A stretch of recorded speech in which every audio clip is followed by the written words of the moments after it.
The blizzard that changed everything started with Audrey Royce's stilettos clicking against frozen concrete, her breath visible in the dead factory air. She'd come to Greyhaven to bury this town's last hope, but in 12 hours she'd be crawling through freezing water beside a janitor she'd barely noticed fighting for her life. What happened next would strip away everything she thought mattered and rebuild her from the ruins up. Stay with me until the end of this story and comment below what city you're watching from. I'd love to see how far this tale of redemption travels. The fluorescent lights in the abandoned section of Greyhaven Mill flickered like dying stars, casting irregular shadows across Audrey Royce's sharp features as she stood in what had once been the heart of American manufacturing. Her Louboutin heels echoed through the vast emptiness, each step a countdown to the factory's final breath. Outside, the December wind howled through broken windows, carrying the scent of rust and forgotten dreams. "Miss Royce, we should leave soon," her assistant Marcus called from behind a stack of boxes, his voice tight with concern. Weather service upgraded the storm warning. Audrey didn't look up from her tablet, her manicured fingers swiping through termination documents with practiced efficiency. "We leave when I'm finished, Marcus. These people have had 6 months' notice. 1 more hour won't kill them." The irony of those words would haunt her later. She'd built her reputation on moments like this, walking into dying companies and performing the final surgery with surgical precision. At 34, she was Creed & Associates' youngest senior partner, known in Manhattan boardrooms as the closer. No sentiment, no hesitation, no looking back. Companies hired her because she could do what others couldn't, look workers in the eye and tell them their livelihoods were over. "Ma'am?" A quiet voice interrupted her thoughts. Audrey glanced up to see a man in his early 40s wearing a faded blue janitor's uniform with Linden stitched above the pocket. His face bore the weathered look of someone who'd worked with his hands all his life, strong jaw shadowed with stubble green eyes that held a weariness she'd seen in countless workers' faces before. His brown hair, slightly too long, fell across his forehead as he pushed a mop bucket across the scuffed linoleum. "The main office is locked for cleaning," she said curtly, not really looking at him. "Use the back entrance." "Actually, ma'am, I was going to tell you the weather's getting real bad. Most folks already headed home. Power's been flickering all day." His voice carried a soft Appalachian drawl, the kind that marked him as local, rooted everything she'd spent her life trying to escape. "Thank you for your concern," she replied, her tone suggesting anything but gratitude. "But I've driven through worse." Linden nodded slowly, the kind of nod that said he'd heard this before from people who thought they knew better. "If you say so, ma'am, just the old-timers say when the mill starts singing like this." He gestured to the groaning metal beams above. "It means trouble's coming." "Superstition won't save this place, Mr. Callum. Lyndon Callum." "Well, Mr. Callum, neither your superstitions nor your mop will change what happens to this factory. I suggest you focus on finding new employment." She turned back to her tablet, dismissing him. But Lyndon didn't move immediately. Instead, he studied her with those tired green eyes, seeing something she couldn't see herself. "You know, my grandmother used to say that storms have a way of teaching us what really matters. Maybe this one's coming for you, Ms. Royce." Before she could respond with the cutting remark forming on her lips, he was gone, the squeak of his bucket wheels fading into the darkness of the lower level. Marcus reappeared, juggling coffee cups and looking increasingly anxious. "Audrey, seriously, we need to go. The rental car place just called. They're closing early. Everyone's panicking about the storm." She took the coffee without looking up. "Let them panic. Fear is just weakness dressed up as wisdom." The lights flickered again, longer this time. Somewhere in the building's bones, metal shrieked against metal. "Did you get the signatures from the union rep?" she asked. "He left an hour ago. Said his kid was scared about the storm." "Of course he did." She snapped her laptop shut. "Fine. We'll finish this remotely. God knows this place isn't worth another—" The lights died. Not a flicker this time, but complete absolute darkness. The emergency lighting that should have kicked in remained dark. The backup generators had been sold off months ago, another casualty of the company's death spiral. "Marcus," her voice, usually so controlled, cracked slightly. "I'm here." His voice came from somewhere to her left, followed by the harsh light of his phone's flashlight. "Jesus Christ, it's dark." She pulled out her own phone, its light seeming pathetically small in the vast industrial space. No signal. The storm must have knocked out the cell towers. "The exit's this way," Marcus said, already moving. They made their way through the maze of empty workstations and silent machinery, their footsteps echoing unnaturally loud. The wind outside had escalated from a howl to a scream, and when they finally reached the main entrance, they found out why. The doors wouldn't budge. "What the hell?" Marcus threw his shoulder against them, but they didn't move an inch. Audrey pressed her face to the small window, using her phone's light to peer outside. What she saw made her stomach drop. Snow had drifted against the doors at least 5 feet high and growing. The parking lot where they'd left their rental car had vanished under a white tsunami that seemed to pulse and grow with each gust of wind. "The other exits," she said. But even as they ran through the building, checking door after door, they found the same thing. The blizzard hadn't just arrived, it had entombed them. "This is insane." Marcus was pacing now, his carefully styled hair falling into his eyes. "We're trapped in here." "Calm down," Audrey commanded, though her own heart was racing. "There has to be another way." That's when they heard it, the sound of singing, faint but clear, coming from somewhere deeper in the building. Not singing exactly, but humming. A child's tune, something simple and sweet that seemed impossibly out of place in this industrial mausoleum. Following the sound, they found Lyndon in a small break room, a battery-powered lantern casting a warm glow as he cleaned out his locker. The humming was coming from a walkie-talkie clipped to his belt, a young girl's voice, maybe 7 or 8 years old. "Daddy, are you still there?" Lyndon pressed the button. "I'm here, baby girl, just packing up." "Grandma says the storm's really bad. She says you should stay put till morning." "Might have to, Clara. You be good for Grandma Liz, okay?" "I drew you another picture today. It's you fighting a dragon, but the dragon's really a big machine and you're protecting our castle." Despite everything, Lyndon smiled. "Can't wait to see it, sweetheart." He noticed Audrey and Marcus standing in the doorway and clicked off the walkie-talkie. "You folks didn't make it out, huh?" "The doors are blocked," Marcus said, his voice edged with panic. "We're trapped." Lyndon nodded as if this was exactly what he'd expected. "Told you the mill was singing. This building's seen 150 years of storms. This one's different, though. This one's angry." "Don't be ridiculous," Audrey snapped. "Storms don't have emotions." "Maybe not," Lyndon said, pulling a thermos from his locker. "But they sure do have timing. Coffee? It's still warm." "We need to call for help," Marcus insisted, waving his dead phone. "The police, the fire department, someone. Landlines have been down for months," Lyndon said calmly, pouring coffee into the thermos lid. "Company stopped paying for them. Cell towers probably went down with the wind. We're on our own till morning. This is insane." Marcus was spiraling now. "We can't just stay here. The building could collapse." "Could you?" Lyndon agreed. "Especially the West Wing.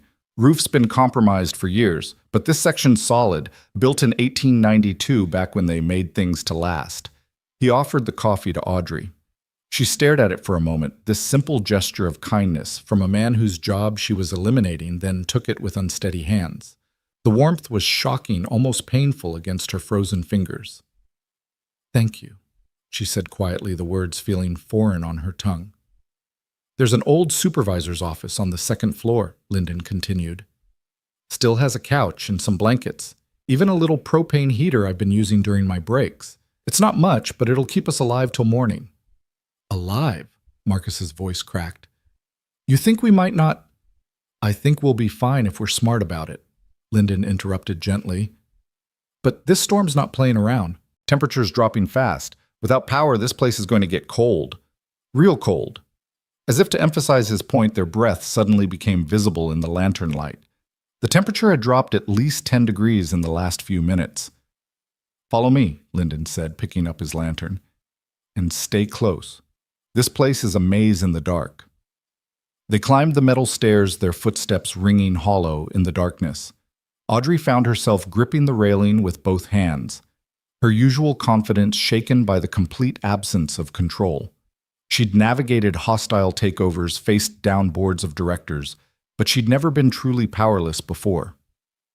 The supervisor's office was exactly as Lyndon described, a small oasis of faded comfort in the industrial wilderness. A cracked leather couch sat against one wall, a desk buried under years of dust dominated another. Lyndon lit the propane heater, its blue flame casting dancing shadows. "There's some vending machines down the hall," he said. "Still got some stuff in them. I'll go break them open." "That's theft," Audrey said automatically. Lyndon looked at her with something between amusement and pity. "Ms. Royce, you're shutting this place down tomorrow. I don't think anyone's going to miss some stale chips and candy bars." After he left, Marcus collapsed on the couch, his head in his hands. "This can't be happening. I have a presentation tomorrow. The partners are expecting us back." "The partners can wait," Audrey said, surprising herself with the words. She moved to the window, wiping away years of grime to peer outside. The storm had transformed the familiar landscape into something alien. Snow fell not in flakes, but in sheets, horizontal walls of white that made it impossible to see more than a few feet. "Daddy!"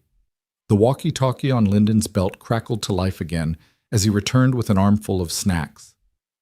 "Daddy, are you okay?" "I'm fine, baby. Just camping out at work tonight. Like when we made the fort in the living room. Exactly like that." "Are you alone?" Lyndon glanced at Audrey and Marcus. "No, sweetheart. I've got some friends here." "Real friends or work friends?" The innocence of the question made something twist in Audrey's chest. When was the last time she'd had a real friend? Someone who knew her beyond her reputation, her success rate, her billable hours. "We'll see, Clara. We'll see." As the night deepened, the storm's fury grew. The building shrieked and groaned like a living thing, and somewhere in the distance they heard the crash of something massive falling. "West wing roof," Lyndon said quietly. "Told you it was going." Marcus whimpered from the couch, but Audrey found herself oddly calm. She watched Lyndon as he checked his walkie-talkie, adjusted the heater, rationed out their meager supplies with the efficiency of someone used to making do with less.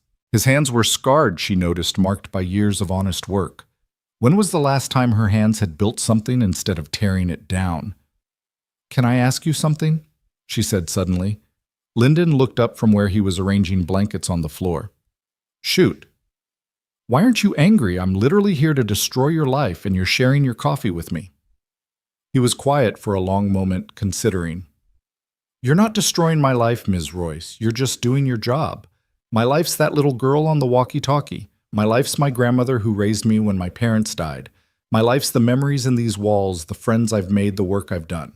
You can take away my job, but you can't touch any of that. But without income, we'll manage. We always have. Folks around here, we look after each other. Mrs. Chen from the grocery store already offered me some shifts. Pastor Williams needs help with the church maintenance. It won't be much, but Clara won't go hungry. And her medical bills." The question slipped out before she could stop it. She'd seen the medical forms in his locker, the diagnosis that made her stomach turn. Acute lymphoblastic leukemia, the kind that drained bank accounts as fast as it drained hope. Lyndon's face tightened. "How did you—" "I'm thorough in my research, and—" "Of course you are." He turned away, but not before she saw the flash of pain in his eyes. "We'll figure it out. Always do." "The company's severance package is insulting," she heard herself say. "Barely enough to cover a month of treatment." "I know." "I could—" She stopped. What could she do? She was here to maximize efficiency, minimize costs. Compassion wasn't in her job description. "Daddy?" Clara's voice interrupted. "Grandma wants to know if you remembered your medicine." "Tell her I did," Lyndon replied, though Audrey noticed he hadn't taken anything since they'd been here. "She says you're lying." Despite everything, Lyndon chuckled. "That woman knows me too well. Tell her I'll take it right now." He pulled a prescription bottle from his pocket, dry swallowing 2 pills. Antidepressants, Audrey noticed. Of course. A dying daughter, a dying job, a dying town. How else could someone keep going? The walkie-talkie crackled again. "Daddy, can you tell me a story? The storm's really loud and I'm scared." "Of course, baby girl." He settled against the wall, the walkie-talkie cradled in his scarred hands. Once upon a time, there was a brave princess named Clara, who lived in a castle made of dreams. As Lyndon spun his tale, his voice soft and warm despite everything Audrey found herself drawn in. The story was simple but beautiful, full of hope and courage and love. Marcus had fallen asleep on the couch, snoring softly, but Audrey remained awake, watching this man she'd dismissed as insignificant reveal depths she'd never imagined. The princess knew that storms don't last forever, Lyndon was saying, and after every storm, the sun comes out twice as bright. Is that true, Daddy? It's the truest thing I know, sweetheart. After Clara signed off to go to sleep, the office fell silent except for the storm's rage. Lyndon offered Audrey a blanket, which she accepted gratefully. The temperature had continued dropping, and even with the heater, she could see her breath. She sounds wonderful, Audrey said quietly. She's everything, Lyndon replied simply. Been just the two of us since her mom died 3 years ago. Car accident. Clara was in the back seat, not a scratch on her. Miracle, they said. Then the cancer diagnosis came 6 months later. Guess miracles have a price. I'm sorry. Don't be. Every day I get with her is worth it. Even days like this. He gestured to their situation. You know what she told me when she started chemo? She said, Daddy, if I can be brave, you can be brave too. 7 years old and she's teaching me about courage. Audrey pulled the blanket tighter, but the cold she felt went deeper than the temperature. I don't have children. Never wanted them. They seemed like a distraction from success. Depends on how you define success, I guess. Money, power, respect. And do you have those things? Yes. Then why do you look so cold, Ms. Royce? And I don't mean from the storm. She didn't answer because she didn't know how. Instead, she watched the lantern flame flicker, creating shadows that danced like ghosts of all the workers who'd once filled this place with life and purpose. Around midnight, the building gave a tremendous groan, and they heard the sharp crack of breaking glass somewhere below. That's not good, Lyndon said, standing quickly. The windows in the loading dock. If they're breaking, the pressure differential could... Another crack closer this time. We need to move, he said urgently. Now! Marcus woke with a start as Lyndon grabbed the emergency supplies, the lantern blankets, his walkie-talkie, the remaining food. What's happening? Building's losing integrity. The storm's creating pressure pockets. We need to get to the basement. The basement? Audrey stood, adrenaline cutting through her exhaustion. Won't we be trapped? There are old tunnels down there, service corridors from when this was part of the Underground Railroad. They're our best shot if the building starts coming down. They rushed down the stairs, the sound of breaking glass following them like pursuing demons. The darkness seemed alive, reaching for them with frozen fingers. Marcus slipped on the third landing, crying out as his ankle twisted. I can't, he gasped. Leave me. Nobody's leaving anybody, Lyndon said firmly, pulling Marcus's arm over his shoulder. Miss Royce, take the lantern. Lead the way. She grabbed the light, her hand surprisingly steady as she navigated the treacherous descent. Behind them, the building's death throes grew louder. A beam crashed through the ceiling of the floor they'd just left, and she heard Marcus whimper. The basement was a maze of ancient machinery and modern storage, but Lyndon directed her with calm precision. Left at the boiler, right at the old coal chute. There, that metal door. The door was rusted shut, decades of neglect sealing it like a tomb. Lyndon set Marcus down gently and threw his shoulder against it. Once, twice, 3 times. Nothing. Together, Audrey said, setting down the lantern. They hit the door in unison, and on the third try it shrieked open, revealing a tunnel that seemed to exhale decades of stale air. The walls were stone, sweating with moisture, and the floor was covered in an inch of black water. This is insane, Marcus moaned. We're going to die down here. We're going to live, Lyndon corrected. Because that little girl upstairs needs her daddy, and you two probably have people who need you too. Audrey wanted to say no, she didn't have anyone, but the words stuck in her throat. Was that really true? Or had she just pushed everyone away in pursuit of a success that now seemed as cold and empty as this tunnel? They pressed forward, the water soaking through their shoes, the walls pressing close. The lantern cast wild shadows that made every step treacherous. Behind them, they could hear the building crying out in pain, and once a tremendous crash that shook dust from the tunnel ceiling. "How far?" Audrey asked, her teeth chattering. "Not sure. Never been all the way through, but my grandmother told me stories, said her father used these tunnels during Prohibition running liquor from Canada." "Your family's been here that long?" "Since 1843. We helped build this place and will probably watch it die." "I'm sorry, us," she said, and meant it. "Don't apologize. Just remember that every company you close, every job you cut, there are families like mine with roots that go deep. We're not just numbers on your spreadsheet." The tunnel seemed endless, and the cold was seeping into their bones. Marcus was barely conscious, supported entirely by Lyndon now. Audrey's fingers were numb around the lantern handle, and she could feel her body starting to shut down, preserving core temperature at the expense of extremities. Then, impossibly, she smelled something. Soup. Tomato soup. "Do you smell that?" she asked, wondering if hypothermia was causing hallucinations. Lyndon lifted his head, sniffing the air. His eyes widened. "That's impossible." Following the scent like bloodhounds, they turned a corner and found a junction where 4 tunnels met. In the center, sitting on an old wooden crate, as if it had been waiting for them, was a thermos. Lyndon's thermos, the one he'd left in his locker. But that was impossible. His locker was 3 floors up and half a building away. With shaking hands, he opened it. Steam rose, and the smell of tomato soup filled the air.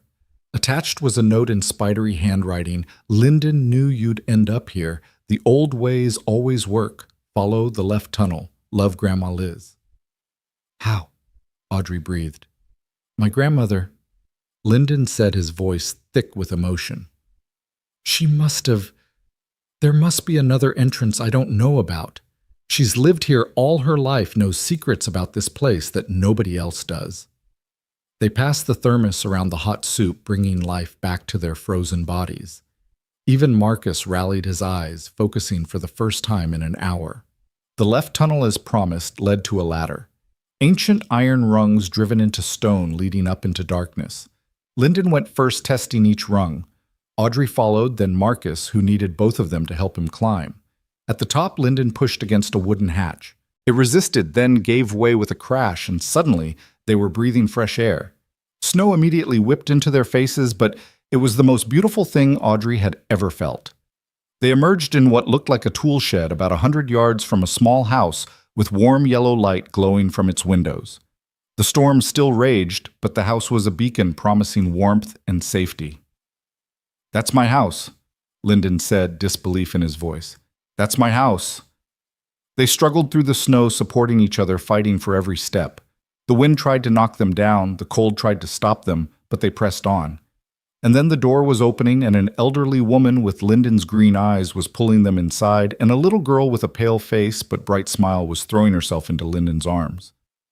"Daddy, you made it. Just like the princess in the story." The house was small but warm, filled with the smell of wood smoke and cooking food.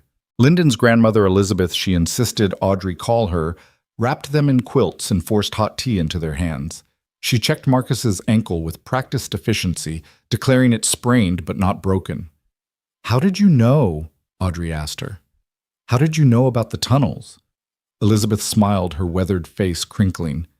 "My family's been in these hills for almost 200 years, young lady. We know things, we prepare for things, and we take care of our own." "But we're not your own." "Aren't you?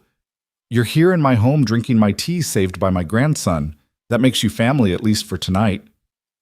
Clara, despite the late hour and her obvious fatigue from treatment, insisted on showing Audrey her drawings. They covered every surface, brave knights who looked suspiciously like Lyndon fighting dragons, protecting castles, saving princesses. "This one's my favorite," Clara said, showing a picture of a man in a janitor's uniform standing tall while a storm raged around him. "That's Daddy. He's the strongest person in the whole world." Looking at Lyndon as he held his daughter, exhaustion written in every line of his face, but love shining in his eyes, Audrey thought Clara might be right. Her phone miraculously had survived and found a weak signal. The messages poured in dozens from her firm, from clients, from competitors, already circling her absence like sharks. One stood out from Dalton Creed himself. "Heard you're stuck in that backwater town. Don't worry, I'll handle the Morrison acquisition. Partner's very impressed with my initiative. She should have been furious. The Morrison acquisition was her project, her key to making senior partner. Instead, sitting in this warm kitchen watching a family that had lost so much still find reasons to smile, she felt nothing. No rage, no disappointment, just a strange sense of relief. Bad news? Lyndon asked, noticing her expression. My colleague is stealing my promotion. I'm sorry. Don't be. I'm beginning to think he's doing me a favor. Elizabeth served them beef stew, thick and rich and impossibly good. They ate in silence at first, the warmth seeping back into their bones. Marcus fell asleep in his chair, his head tilted back, snoring softly. Clara curled up against her father, fighting sleep but losing. We could have died tonight, Audrey said quietly. But we didn't, Lyndon replied. Sometimes that's all that matters. You saved us. You had every reason to let us freeze, but you saved us. That's not who I am. Who are you then? He considered the question absently, stroking Clara's hair. I'm a father, a son, a grandson, a neighbor, a worker, a man trying to do right in a world that doesn't always make that easy. And me, what am I? That's not for me to say. But I think tonight might have shown you some things about that question. Elizabeth returned from the kitchen with a photo album, settling into her rocking chair with the practiced ease of someone who'd spent a lifetime in that exact spot. Would you like to see some history, Ms. Royce? The album was filled with black and white photographs dating back over a century. Workers at the mill, families at church picnics, children playing in the same streets now buried under snow. And through it all, the Callum family generation after generation tied to this place, this community. That's my grandfather. Elizabeth pointed to a stern-looking man in a supervisor's uniform. Worked that mill for 43 years, never missed a day. And that's my mother, she ran the company store. And here, she turned the page, that's Lyndon's parents on their wedding day, high school sweethearts. When they died in that mining accident, the whole town came together to help raise him. Mining accident. Ceiling collapse at the Brennan mine. 17 dead. Lyndon was 10. Elizabeth's voice was matter-of-fact, but her hand trembled slightly. This town's seen its share of tragedy, but we endure. We always endure. Audrey studied the photographs all these lives, intertwined, supporting each other through decades of joy and sorrow. Her own family album, if such a thing existed, would show isolated individuals scattered across the country, connected by nothing but DNA and the occasional terse holiday card. Why do you stay? She asked. Why not leave for somewhere with more opportunities? Opportunities for what? Elizabeth countered. To be strangers among strangers, to lose ourselves in pursuit of something we can't even name. This is our home, Ms. Royce. These are our people. That's worth more than any salary. Even when the mill closes, even when there's nothing left. There's always something left. The land remains, the people remain. And from those two things, we can rebuild anything. Clara stirred in her sleep, mumbling something about dragons. Lyndon adjusted the blanket around her, his movements infinitely gentle.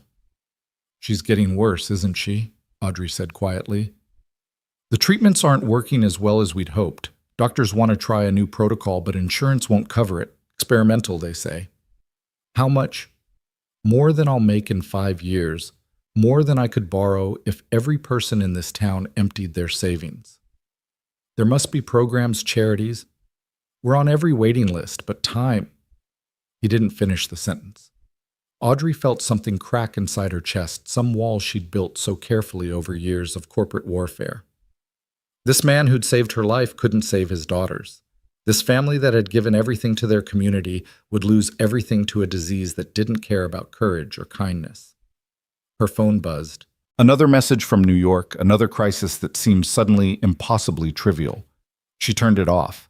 The storm continued through the night, but its fury seemed distant, now muffled by warmth and safety. Marcus woke periodically, disoriented and complaining, but Elizabeth managed him with the patience of a woman who'd raised children and grandchildren and half the neighborhood besides.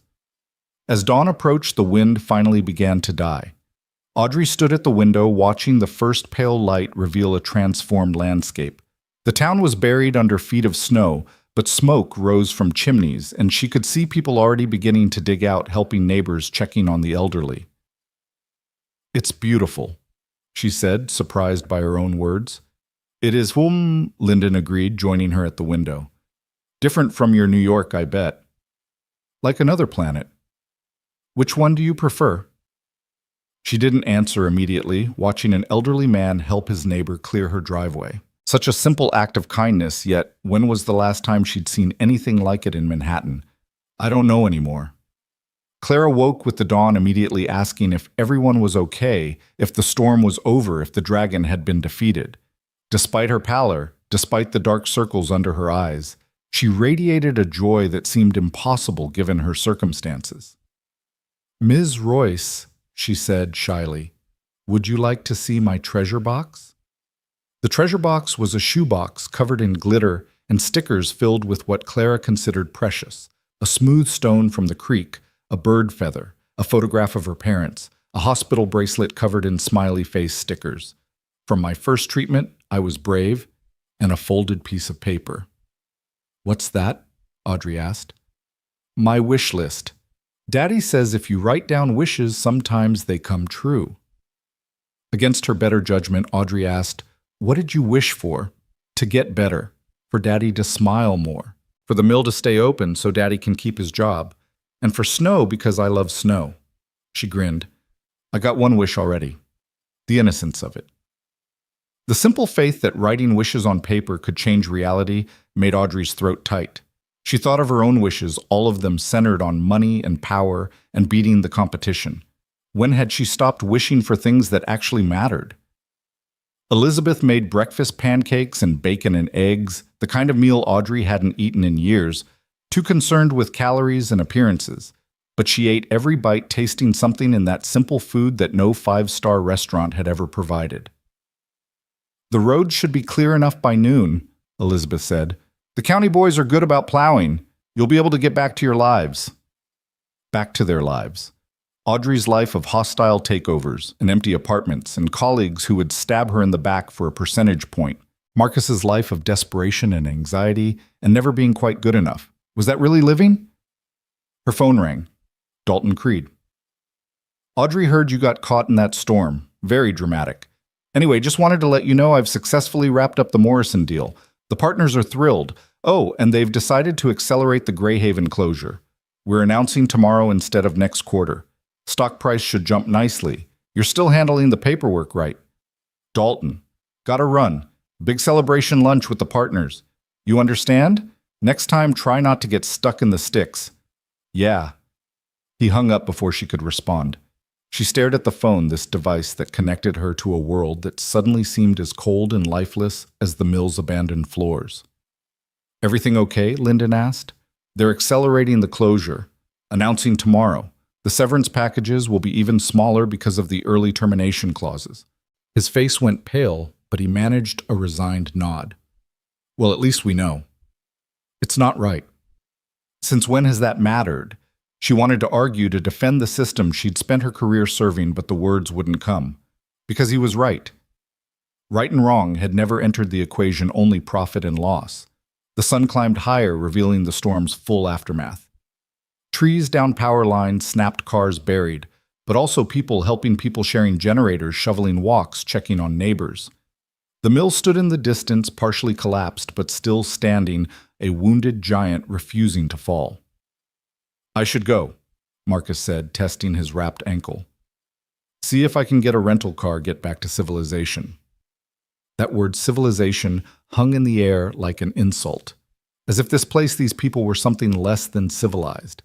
Audrey had thought the same thing just yesterday, now watching Elizabeth teach Clara to knit. Watching Lyndon repair a neighbor's broken window, without being asked, she wondered who was really civilized. "I'll drive you to town," Lyndon offered. "Truck should be able to get through."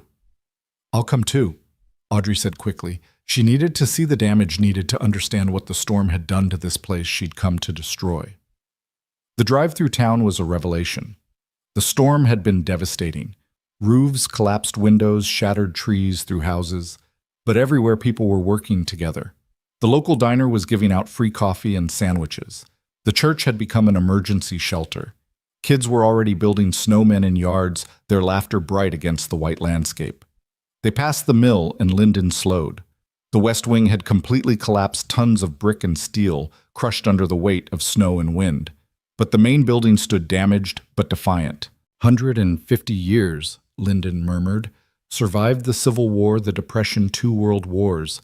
And now it dies because some hedge fund in New York needs to show quarterly growth, Audrey finished bitterly. Marcus looked at her strangely. That's our job, Audrey. That's what we do. I know what we do, Marcus. I'm beginning to question why we do it. They found the rental car office closed, but the owner, recognizing their plight, opened up special for them. Marcus immediately began making calls, arranging his escape back to New York. But Audrey found herself hesitating. You coming? Marcus asked. I can wait if you need to get your things. She looked at Linden, who was helping the rental car owner clear snow from the vehicles. I need to finish some paperwork. You go ahead. Marcus shrugged, clearly eager to leave this place behind. As his car disappeared down the freshly plowed road, Audrey felt something she hadn't expected: relief. Thought you'd be eager to get back, Linden said, not looking at her. So did I. They drove back to his house in silence, but it wasn't uncomfortable. Clara was waiting at the window, waving excitedly when she saw them return. Ms. Royce, you came back. I thought you'd leave like everyone always does. That innocent statement hit harder than any corporate attack ever had. The rest of the day passed in a blur of small moments that somehow felt more significant than any deal she'd ever closed. Helping Elizabeth cook lunch, playing cards with Clara, watching Linden split wood for the fire, his movements efficient and graceful. Real work producing real warmth, not the abstract manipulation of numbers that defined her career. As evening approached, her phone rang again. The senior partner, Richard Stein. Audrey, where the hell are you? Dalton says you're still in that nowhere town. The announcement is tomorrow. We need you back here.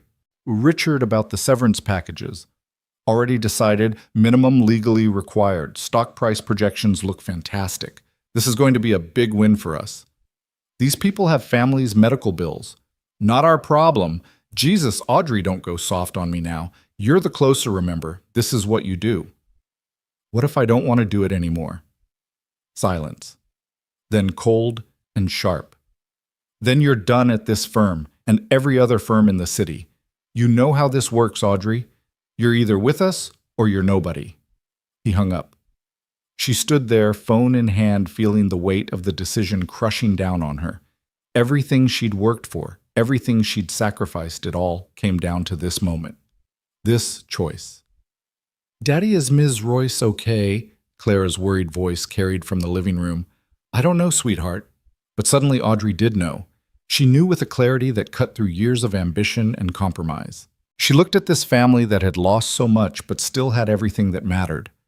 She thought about the mill, the workers, the town that deserved better than to be a casualty of someone else's greed. She dialed Richard back. Good. You've come to your senses. I quit. What? I quit. Effective immediately. I'll send the files to Dalton. He seems eager to finish destroying this place. You're making a huge mistake, Audrey. You'll never work in this industry again. I know, she said, and found herself smiling. I'm counting on it. She hung up and threw her phone into the snow outside. It disappeared into a drift, taking with it her connection to that other life, that other version of herself. When she turned around, Linden was standing in the doorway, his expression unreadable. You just destroyed your career. Maybe. Or maybe I just saved my life. The morning after Audrey threw her phone into the snow arrived with a deceptive calm. The storm had passed, leaving Greyhaven wrapped in a pristine white blanket that hid the damage underneath like makeup covering bruises. She stood at Elizabeth's kitchen window wearing borrowed clothes that smelled of lavender detergent, watching the town slowly dig itself out. You sleep at all? Linden's voice came from behind her. She turned to find him already dressed for work, his janitor's uniform pressed despite everything. Not much. You're going to the mill. Someone needs to assess the damage. Insurance adjusters won't be here for days, and the company... He shrugged. Well, the company doesn't care anymore, does it? I suppose not. She hesitated, then said, I'll come with you. He looked surprised. You don't have to. Yes, I do. I helped create this mess. The least I can do is witness it. Clara was at the kitchen table working on another drawing despite the IV line in her arm connected to a portable infusion pump. The morning treatment, Elizabeth had explained quietly. Every Tuesday and Friday, turning their kitchen into a makeshift medical ward. Are you going on an adventure? Clara asked, looking up with those impossibly bright eyes. Something like that, Audrey replied. Can you bring back a story? I love stories. I'll do my best. The drive to the mill was slow. Lyndon's truck grinding through snowdrifts that hadn't been touched by plows. They passed houses with blue tarps over damaged roofs, fallen trees being chainsawed into manageable pieces, neighbors helping neighbors in that unconscious way of communities that actually functioned as communities. Your grandmother was right, Audrey said suddenly, about storms teaching us what matters.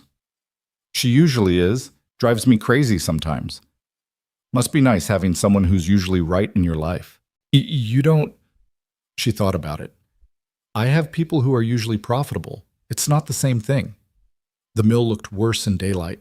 The west wing was completely gone, reduced to a pile of rubble and twisted metal. The main building had suffered 2 windows blown out, sections of roof peeled back like sardine cans. But the bones remained the 19th century craftsmanship, refusing to yield completely. They parked and made their way inside through a loading dock door that hung off its hinges. The interior was a disaster. Snow had blown through broken windows, covering machinery that would now rust beyond repair. Ceiling tiles littered the floor like fallen leaves. In the accounting office, papers were scattered everywhere, including the termination documents she'd been reviewing just 2 days ago. 43 people, Lyndon said, picking up one of the sheets. 43 families counting on these jobs. I know their names, Audrey said quietly. I memorized them all. Sarah Chen, single mother of 3. Robert Torres, 2 years from retirement. Mary Sullivan taking care of her disabled husband. She paused. I told myself knowing their names made me thorough. Really, it just made me cruel. They climbed to the second floor where the supervisor's office they'd sheltered in was now exposed to the elements, one wall completely gone. The couch where Marcus had slept was covered in snow. The thermos that had saved them sat on the desk, a reminder of how close they'd come to disaster. This place meant everything to my grandfather, Lyndon said, running his hand along a wooden beam. He carved his initials here when he was 16, first day on the job. Worked here until the day he died heart attack right on the factory floor. They said he was smiling when they found him, happy to die where he'd lived. That's either beautiful or tragic. I can't decide which. Maybe both. Most true things are. They heard footsteps on the stairs and turned to see a group of workers, arriving people whose jobs Audrey had been sent to eliminate. She recognized them from their files. Tom Brennan, the floor supervisor with 30 years' experience. Janet Rodriguez, the quality control manager who'd never missed a day. David Kim, the maintenance chief who kept the ancient machinery running through skill and prayer. They stopped when they saw her recognition flickering across their faces. You're the one from corporate, Tom said, his voice neutral, but his eyes hard. Come to survey your handiwork. Tom, Lyndon started, but Audrey held up her hand. Yes, I'm from corporate. Was from corporate. I quit yesterday. After the damage was done, Janet said bitterly. After the decision was made. You're right. I'm sorry. Sorry doesn't feed our families, David added. Sorry doesn't pay for my wife's insulin. No, it doesn't. Audrey faced them directly, not flinching from their anger.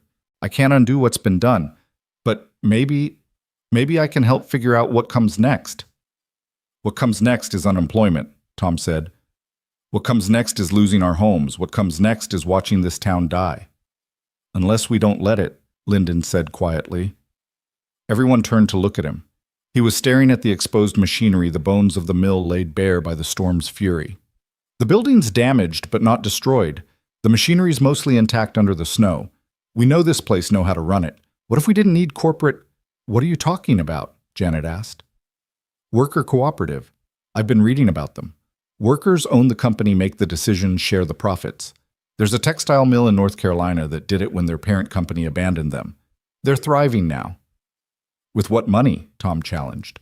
You need capital to buy the assets, restart production. We're all living paycheck to paycheck. The assets are worthless to corporate now, Audrey said, her mind already working through the possibilities. Storm damage, insurance complications, environmental cleanup. They'll want to wash their hands of this place. They might sell for pennies on the dollar just to avoid the liability. Pennies we don't have, David pointed out. But I do. The words were out before Audrey fully thought them through. Everyone stared at her. I have savings, investments. My apartment in Manhattan is worth a lot. If I liquidate everything, why would you do that? Janet's suspicion was naked in her voice. Audrey thought about Clara's drawings, about Elizabeth's photo albums, about Lyndon saving their lives without hesitation. Because I've spent my career destroying things. Maybe it's time I helped build something. The silence stretched until Tom finally broke it with a harsh laugh. You're serious. You're actually serious. I've never been more serious about anything in my life. They spent the rest of the morning walking through the mill, assessing damage with new eyes, not calculating loss, but imagining possibility. The workers' knowledge was encyclopedic. They knew every machine, every quirk, every shortcut and secret that kept the place running. Tom explained how they could reconfigure the production line for efficiency. Janet detailed quality improvements corporate had always rejected as too expensive. David listed repairs he'd been wanting to make for years. We could start small, Lyndon suggested. Focus on specialty items, high-quality goods that command premium prices. There's a market for American-made textiles, especially with the heritage angle. My cousin runs a boutique in Boston, Janet added, warming to the idea. She's always looking for authentic, locally made products. Says her customers will pay triple for the story behind the product. The story, Audrey repeated, something clicking in her mind. That's what we're really selling. Not just textiles, but tradition, history, community. Pretty words don't pay bills, Tom said, but his hostility had softened slightly. No, but they do drive sales. I've spent 10 years in corporate America. I know how to package a narrative, how to reach markets. You all know how to make things. Together we're still a group of broke people standing in a broken building, David said, but he was smiling slightly. Broken things can be fixed, Lyndon said. Sometimes they come back stronger. They were interrupted by the arrival of more people workers who'd heard through the town's mysterious communication network that something was happening at the mill.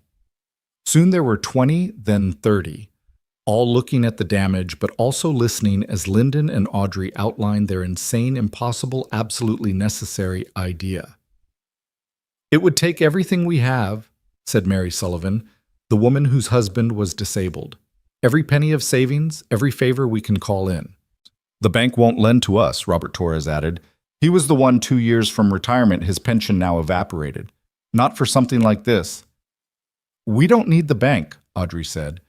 We need each other. And we need to move fast before corporate decides to just demolish everything for the land value. You really think we can do this? Sarah Chen asked. She had her youngest with her, a boy of maybe 5 who was building a tiny snowman on a workbench. Audrey looked around the room at these people she'd been prepared to discard like broken equipment. She saw fear, yes, but also something else. Hope, maybe. Or defiance. Or both. I think we don't have a choice. It's either try this or watch everything disappear. I need to think about it, Tom said finally. We all do. This isn't something you decide in a morning. Think fast, Audrey warned. Corporate will send another team soon. Once they assess the storm damage, they'll move to liquidation. We have maybe a week, 2 at most. As the crowd dispersed, each taking the impossible idea home, to worry over like a sore tooth, Lyndon and Audrey remained. They stood in a shaft of sunlight coming through a broken window, dust motes dancing around them like possibilities.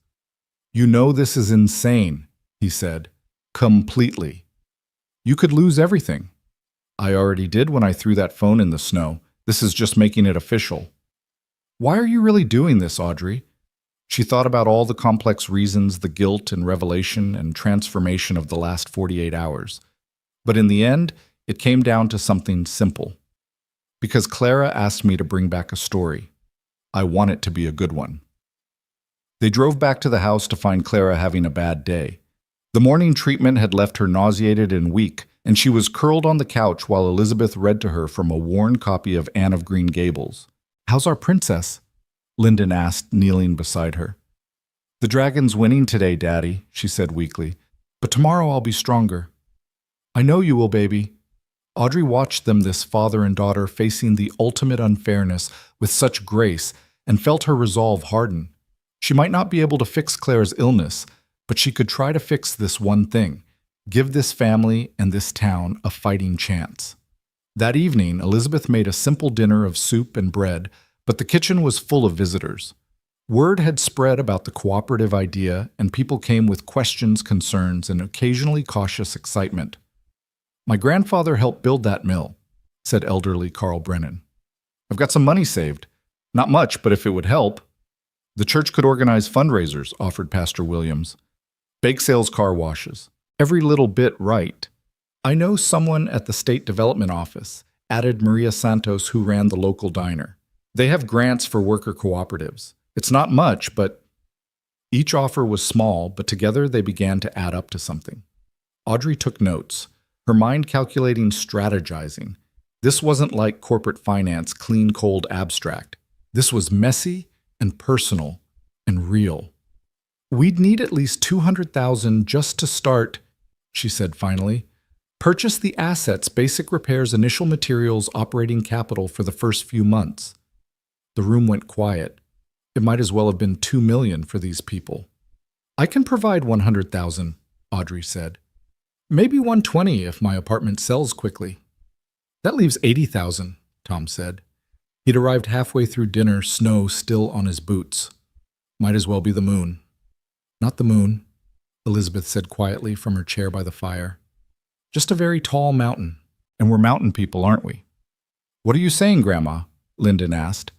"I'm saying that this family has been here since 1843. We've survived wars and depressions and floods and fires. You think we saved nothing in all that time?" She stood, moving to an old secretary desk in the corner. From a hidden drawer, she pulled out a bank book. $43,000, 5 generations of Callum savings. Was meant for Clara's treatment if the insurance failed, but no, Lyndon said immediately. "Absolutely not. We're not risking Clara's life for this. We're risking her future if we don't," Elizabeth replied sharply. "What good is treatment if she survives only to grow up in a dead town with no opportunities? What kind of life is that?" "A life?" Lyndon's voice cracked. "It's still a life." Clara, who'd been quiet on the couch, spoke up in her small voice. "Daddy, can I see the bank book?" "Sweetheart, this is grown-up talk." "Please." Elizabeth handed it to her. Clara studied it with the seriousness only a sick child could muster, someone who'd learned too young that numbers on medical charts meant everything. "This is a lot of money," she said. "Yes, it is," Lyndon agreed, "but not enough for the new treatment anyway, right? The one that costs $300,000. The adults exchanged glances. They'd tried to keep that number from her, but children heard everything, especially children who spent a lot of time in quiet hospital rooms. "No, baby, not enough for that." Clara nodded, then handed the book back to her great-grandmother. "Then we should use it for the mill. At least that way it helps everyone." "Clara, I'm not giving up Daddy. I'm just being real. That's what you taught me, right? Be brave and be real." Lyndon pulled her into his arms, and Audrey had to turn away from the naked pain on his face. Through the window, she could see the mill in the distance, lit by the setting sun. It looked like it was on fire, but the good kind of fire, the kind that refined rather than destroyed. "I know someone," she said suddenly, "from business school. Marcus Chen. Different. Marcus, not my assistant. He runs a social impact fund. They specifically invest in projects like this. I could call him." "After you threw your phone in the snow?" Tom asked, and there was almost humor in his voice. "I'll borrow one. Elizabeth, may I?" The old woman handed her an ancient rotary phone, and Audrey dialed from memory, grateful that some habits die hard. "Marcus?" "It's Audrey Royce." "Yes, I know. It's been years. Listen, I have a proposition for you. A worker cooperative in Pennsylvania textile mill, strong community support." "Yes, I'm serious. No, I haven't lost my mind. I found it. The conversation lasted an hour. She had to answer a dozen skeptical questions, provide financial projections she was making up on the fly promise documentation she didn't have yet. But Marcus had always been different, someone who went to business school to change the world rather than rule it. He'll consider it, she said when she finally hung up. Wants to see a business plan, community commitment documents, evidence of worker buy-in. But he could potentially provide up to $50,000 in low-interest loans. That still leaves us short, Janet pointed out. Then we get creative, Audrey said. Crowdfunding, grant writing, pre-sales to boutiques. We make this work because we have to. Over the next 3 days, the town transformed. The cooperative went from impossible idea to urgent mission. The diner became an unofficial headquarters where people gathered to plan and dream and argue about details. Audrey found herself at the center of it, using every skill she'd acquired in corporate America, but for opposite purposes. She wrote a business plan on Elizabeth's ancient computer, pecking at keys that stuck and a screen that flickered. Tom and the technical team provided production estimates. Janet developed quality standards that exceeded anything corporate had ever demanded. David created repair schedules that would bring the mill back to life in stages, focusing on profitable production first. We could be operational in 6 weeks, David announced at one of their planning sessions. Not at full capacity, but enough to start filling orders. What orders? Someone asked. The ones I'm going to get, Audrey said. I still have contacts in New York boutique owners and designers who value authentic American manufacturing. They don't know I've gone native yet. Gone native? Tom repeated. Is that what you've done?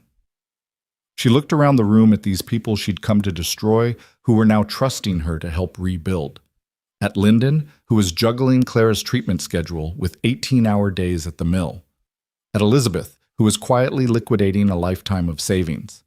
At Clara herself, who'd started a penny drive at her hospital, convincing other sick kids to contribute to saving the castle. Yes, Audrey said simply. I've gone native. The breakthrough came from an unexpected source. Sarah Chen's mother, who'd been silent at every meeting, suddenly stood up and announced in broken English that she had $30,000 hidden in her mattress. From nail salon, she said, 20 years cash business, for Sarah's children college, but no college if no town yes. Her declaration opened floodgates.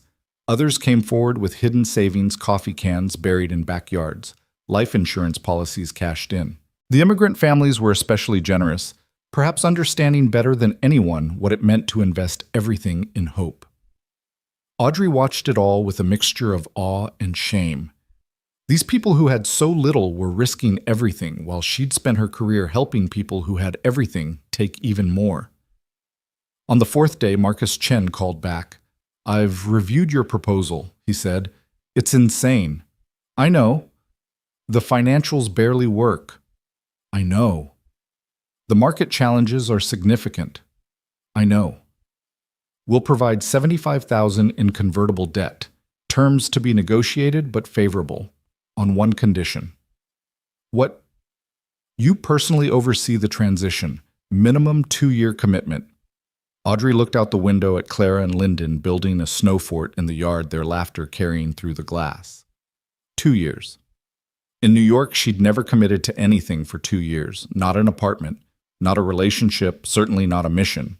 Deal, sir, she said. The town erupted in celebration when she announced the funding. People hugged and cried and immediately started planning. The mill would live. Different, transformed, but alive. But even in the celebration, Audrey couldn't forget the other timeline running parallel to their victory. Clara's declining health, the treatment she couldn't afford, the dragon that was winning more days than it was losing. That night, unable to sleep, she found Lyndon sitting on the porch, despite the cold, staring at the stars. Can't sleep either, she asked, joining him. Thinking about time. How little we have, how much we waste. Clara, she had a seizure today, while you were on the phone with the fund. Small one, but they're starting. That means we're entering the final phase unless we can get the experimental treatment.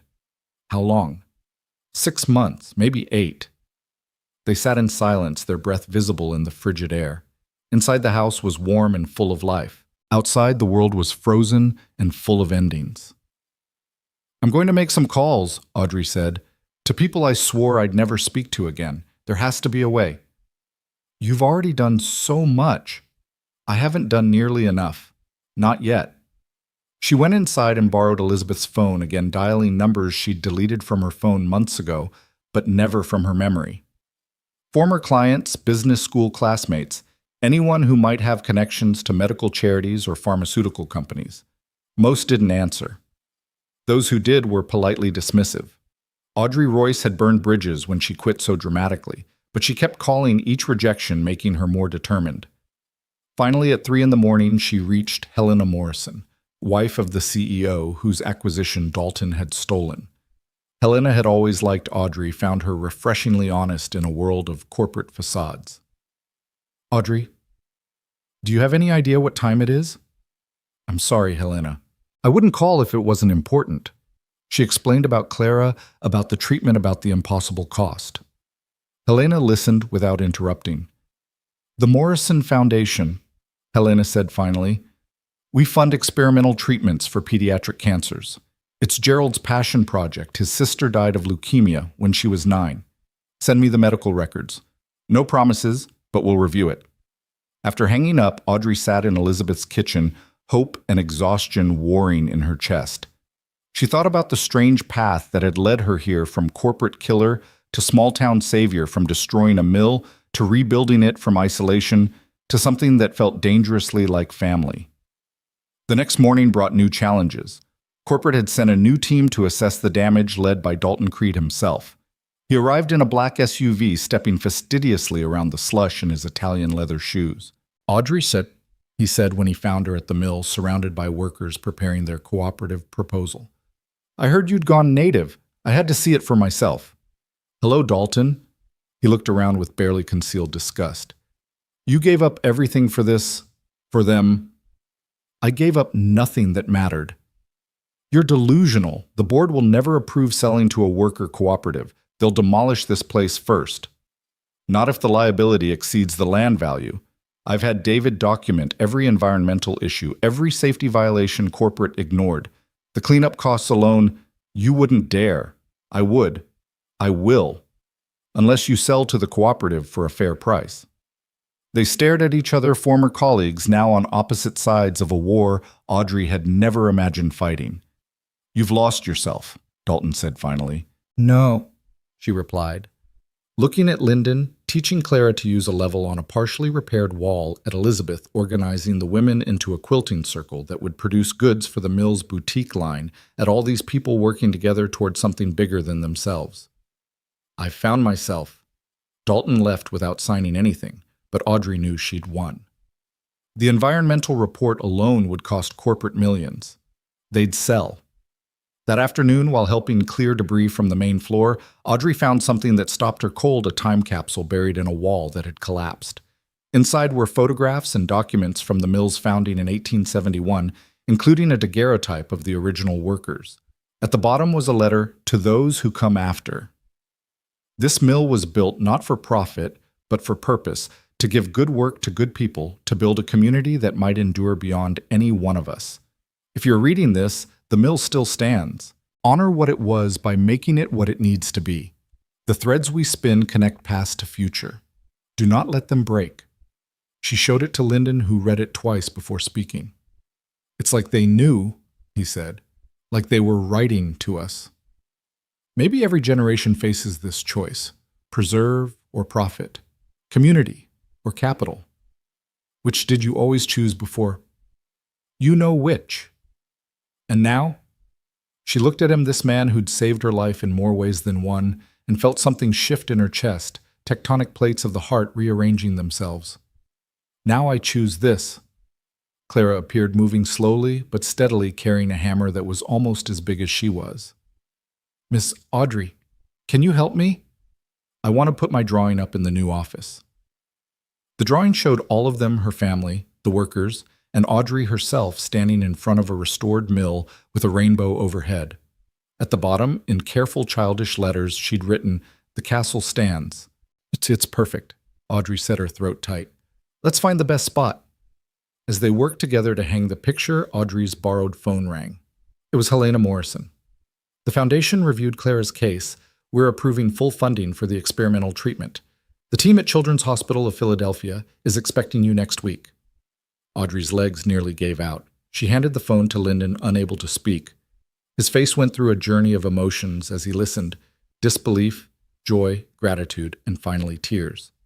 Clara looked between them, confused. What's wrong? Did something bad happen? No baby. Lyndon managed. Something good. Something very good. The dragon, she asked, understanding in the way children do. We found a new sword to fight it with. That evening, the entire town gathered at the mill. Not for planning this time, but for celebration. Someone had brought speakers and Christmas lights. The immigrant families brought food from their cultures: Vietnamese, faux Mexican tamales, Polish pierogies. The night was clear and cold, stars scattered across the sky like spilled diamonds. Tom raised a beer bottle in a toast. To second chances. To community, Janet added. To fighting dragons, why, Clara said, and everyone laughed and cried at the same time. Audrey stood with Lyndon at the edge of the celebration, watching their neighbors dance in the space where machines would soon hum again. Thank you, he said simply, for everything. I should be thanking you. A week ago, I had a career, an apartment, a six-figure salary. Now I have none of those things. Regrets. She watched Clara teaching other children a complicated clapping game, Elizabeth organizing the older women into planning committees, the workers discussing production schedules with the enthusiasm of people who finally owned their own destiny. Not one, she said, and meant it. The drive to Philadelphia Children's Hospital took place on a Tuesday morning that sparkled with frost. Lyndon's truck moved carefully through the pre-dawn darkness while Clara slept in the back seat, wrapped in the quilt Elizabeth had insisted they take, one that had been in the family for 4 generations. Audrey sat in the passenger seat, holding a folder thick with medical documents and insurance papers from the Morrison Foundation. You don't have to come, Lyndon had said for the 3rd time as they loaded the truck. Try to stop me, she'd replied, and something in her tone made him simply nod and hand her Clara's favorite stuffed rabbit to pack. The hospital rose against the morning sky like a beacon of hope and fear combined. Clara woke as they pulled into the parking garage, her face pale but determined. Is this where we fight the dragon for real? She asked. This is where we get the best sword, Lyndon told her, his voice steady despite the tremor in his hands. The next hours blurred together in a symphony of forms and tests and consultations. Dr. Patel, the lead oncologist for the experimental treatment, was a small woman with kind eyes and hands that moved with absolute precision as she examined Clara. The treatment is aggressive, she explained in her office while Clara was getting blood drawn. CAR T-cell therapy combined with a new immunotherapy protocol. We're essentially teaching her body to fight the cancer itself. The success rate is 70% in cases like Clara's. 70%, Lyndon repeated as if tasting the number. Those are good odds, Audrey said, squeezing his shoulder. The side effects can be severe, Dr. Patel continued. Cytokine storms, neurological symptoms. She'll need to stay here for at least 3 weeks for the initial treatment, then regular follow-ups for months. Whatever it takes, Lyndon said immediately. While they discussed logistics, Audrey's mind was already working through the practicalities. 3 weeks in Philadelphia meant Lyndon couldn't work at the mill during its crucial reopening phase. It meant expenses beyond the treatment, lodging, food, gas, lost wages. I'll handle the mill, she said. Tom and Janet can manage production. I'll oversee the business side. Audrey, you can't. I can and I will. This is what partners do. The word hung in the air between them, carrying more weight than she'd intended. Partners in business, yes, but something else was growing between them, delicate as frost and just as liable to melt under too much scrutiny. Clara was admitted that afternoon to a room that tried too hard to be cheerful, with painted murals of forests and fairy tales. She took it all in stride, arranging her drawings on the windowsill and informing the nurses that her daddy was a hero who saved people from storms. Is that so? Asked a nurse named Monica, charmed by Clara's matter-of-fact tone. He saved Ms. Audrey from the blizzard. Now she's helping save our whole town. It's like a circle, see? That evening, while Clara slept off the exhaustion of the day's tests, Audrey and Lyndon sat in the hospital cafeteria picking at food that tasted like worry. I keep thinking I'm going to wake up, Lyndon said, that this is all a dream. The treatment, the mill, you being here. I'm real, Audrey said. This is real. Why are you doing this? Really? You barely knew us 2 weeks ago. She thought about how to answer, how to explain the transformation that had occurred in that frozen mill in Elizabeth's warm kitchen in watching him choose kindness even when the world had given him every reason to choose bitterness. Because 2 weeks ago I was sleepwalking through life. You woke me up. I think it was the storm that woke you up. No, she said firmly. It was you. The way you saw me not as the enemy, not as the destroyer, but as someone who could change. No one's ever given me that before. He reached across the table and took her hand. His fingers were rough from work, warm against her skin. You gave yourself that. I just held the lantern while you found the way. They were interrupted by Audrey's phone, a new one she'd bought to coordinate the mill reopening. Tom's voice was panicked on the other end. We've got a problem. The state inspector showed up today, says we need additional permits for the cooperative structure. Could delay us by months.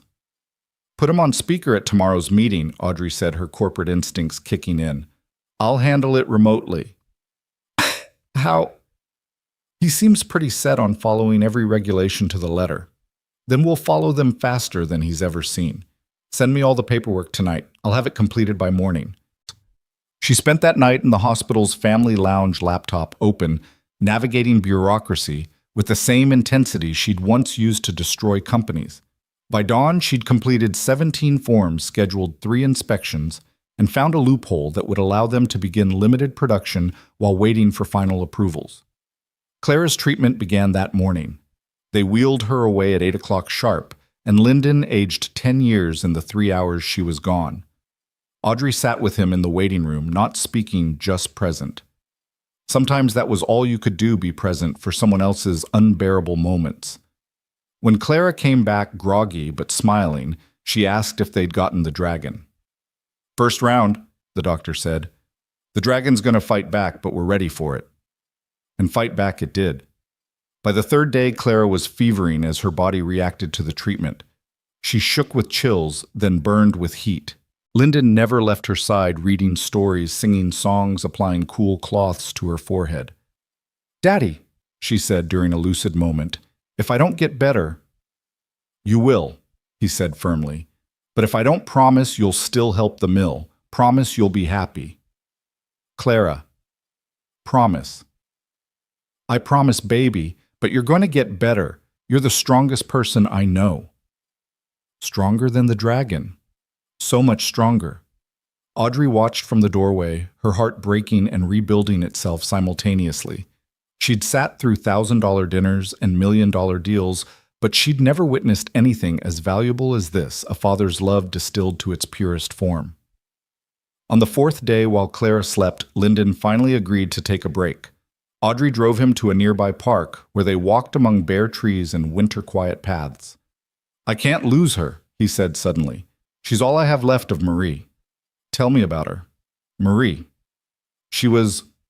light. That's the only way I can describe her. She made everything brighter just by being there. We met in high school. She was new in town from California. Thought Greyhaven was the most boring place on earth until I showed her the hidden waterfall up on the mountain. She said she fell in love with me right there, watching me explain why our boring little town was actually magic. It is magic, Audrey said. I see that now. Marie would have liked you. She always said I needed someone who could match my stubbornness. Is that what I do, match your stubbornness? He stopped walking and looked at her. Really looked at her. You exceed it, in the best possible way. Back at the hospital, Clara's fever had broken. She was weak but alert, asking for ice cream and complaining that the hospital TV didn't have her favorite shows. Dr. Patel called it a good sign her body was responding to the treatment. Meanwhile, in Greyhaven, the mill was coming alive. Audrey coordinated everything from the hospital, her phone constantly buzzing with questions and updates. The first production line was nearly ready. Orders were coming in from boutiques intrigued by the cooperative's story.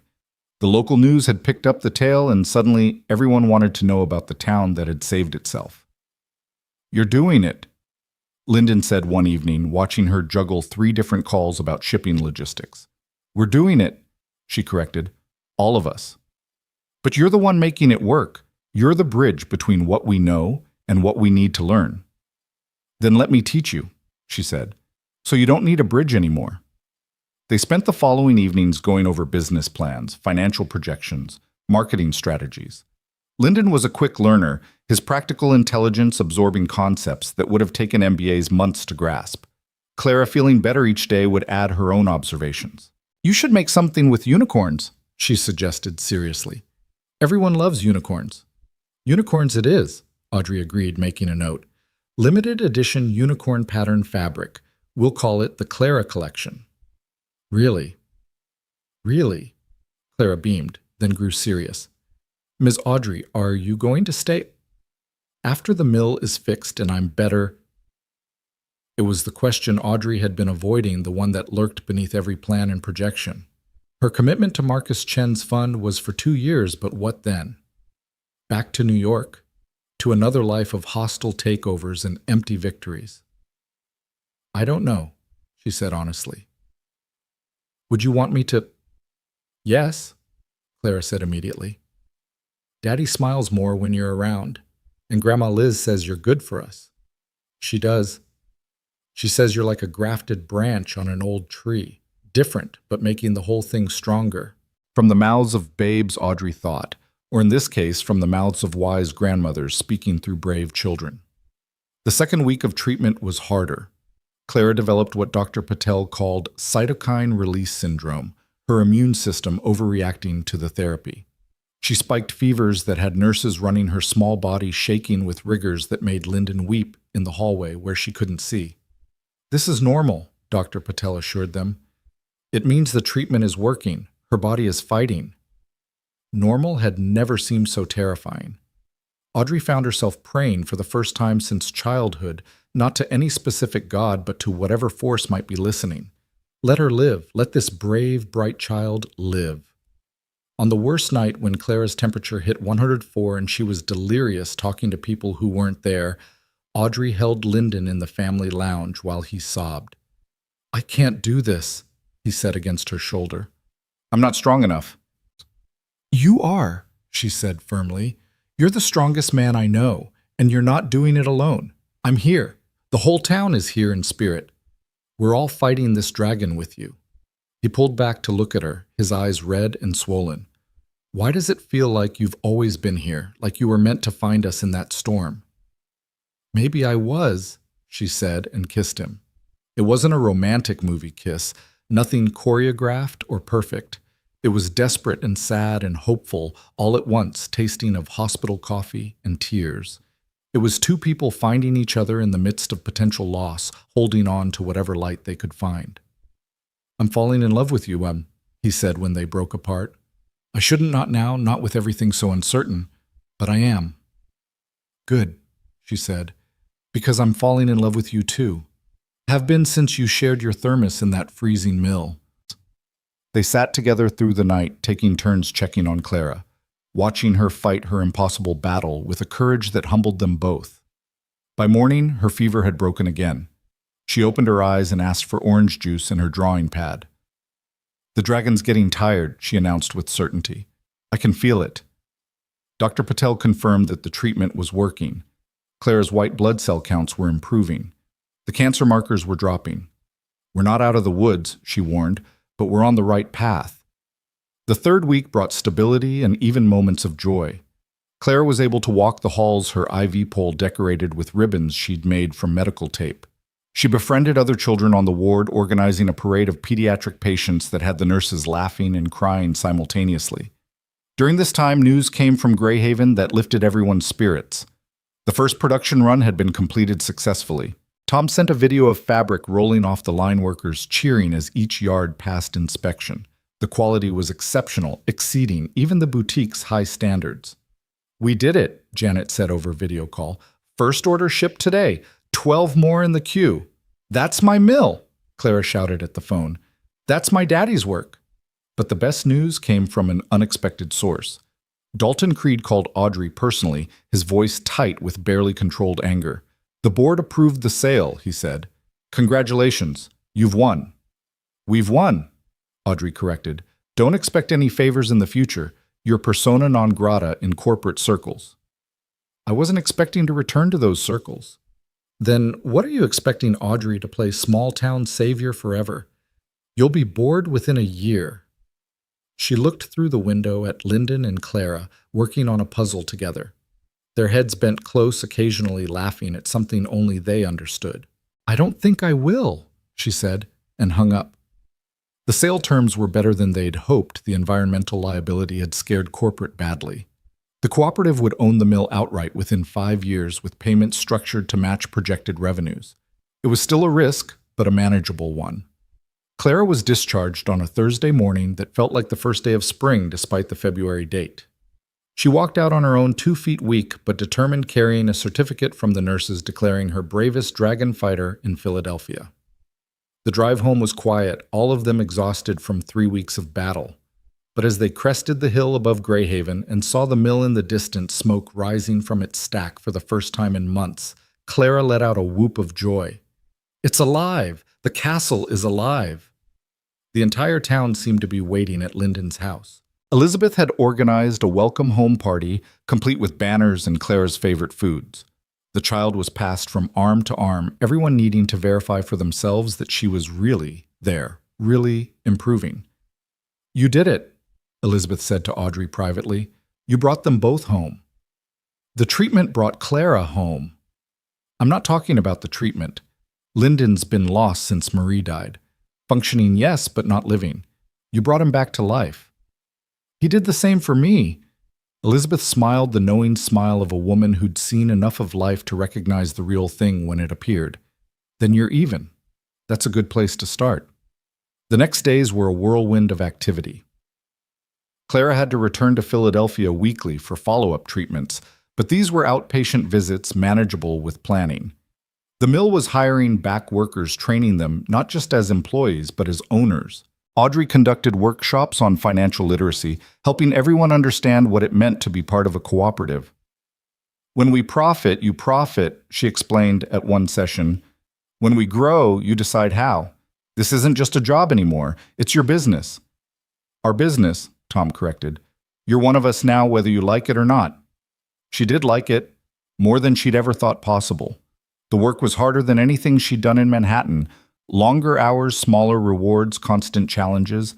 But it was real in a way her corporate life had never been. When fabric came off the line, she could touch it. When workers got their first profit-sharing check, she could see their joy. When Clara rang the bell at the hospital, indicating another successful treatment, she could hear hope itself. Spring arrived slowly, then all at once. The snow melted, revealing damage, but also resilience. Gardens that had seemed dead pushed up green shoots. The mill's broken windows were replaced with energy-efficient ones. The collapsed west wing was cleared, the space transformed into an outdoor market where local artisans could sell their wares. Audrey moved out of the bed and breakfast where she'd been staying and into a small apartment above the old general store. It was a far cry from her Manhattan high-rise, but it had character-exposed beams, original hardwood floors, and a view of both the mill and the mountains beyond. It's tiny. Marcus, her assistant. Marcus, who'd come to visit and check on her sanity, observed with barely concealed horror. It's perfect, she countered, showing him the reading nook she'd created, the desk where she worked on mill business, the kitchen where she was learning to cook actual meals instead of surviving on takeout. You've really changed, he said, and it wasn't entirely a compliment. Yes, she agreed. I have. He didn't stay long. The town made him nervous, all that community and connection. He belonged to the world of surfaces and transactions, and she realized with some surprise that she no longer spoke that language fluently.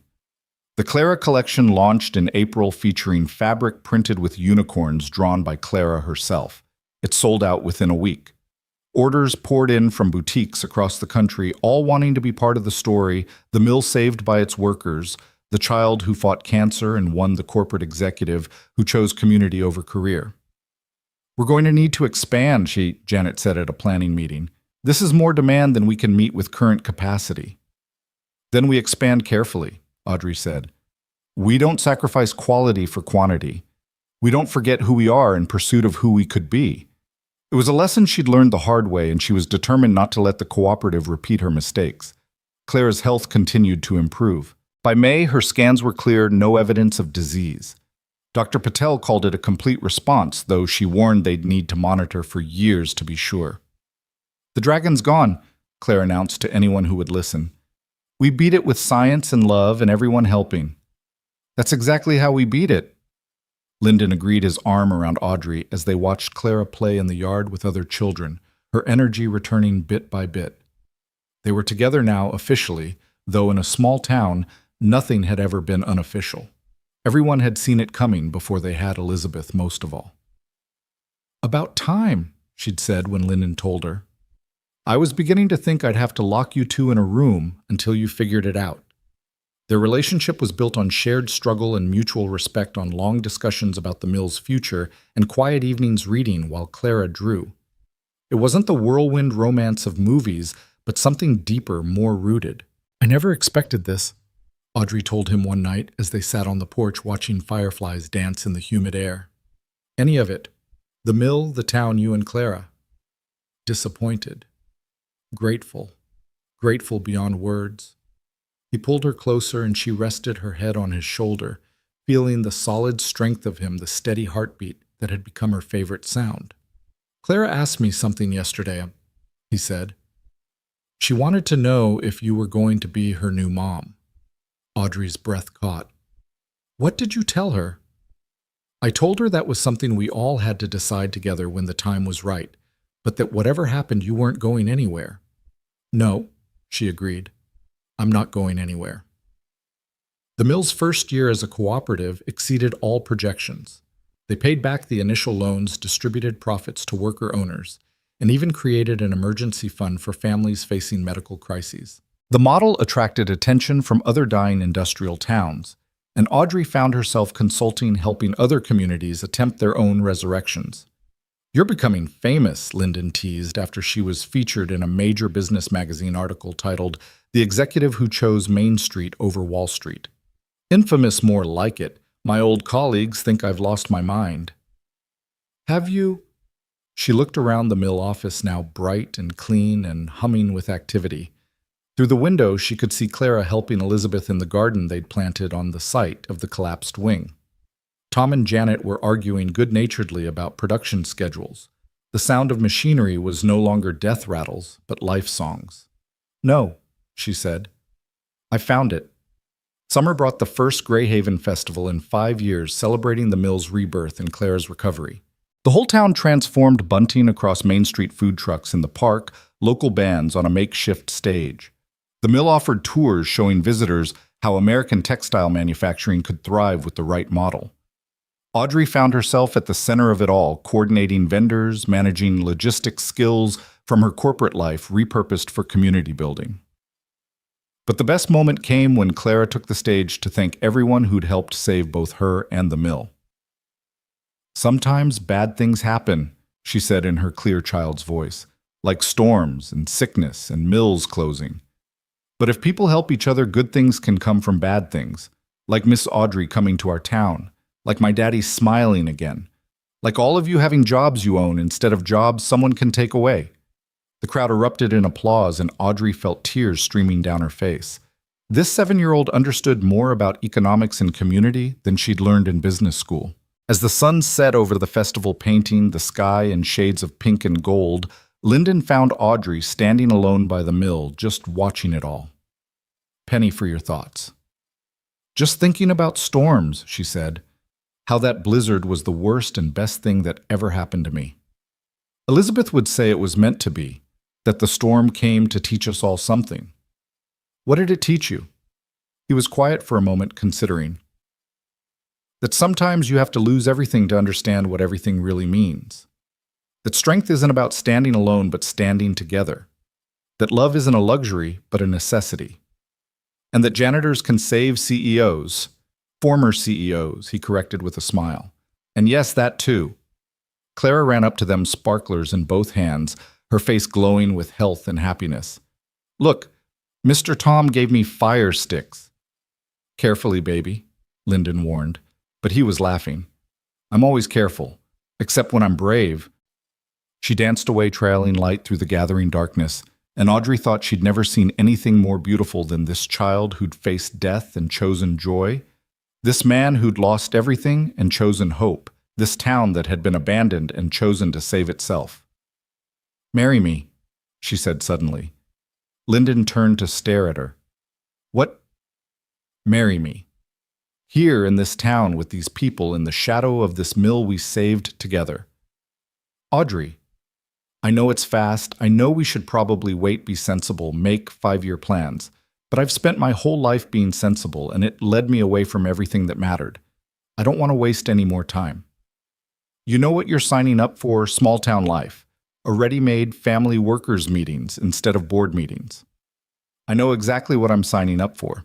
The question is, will you have me?"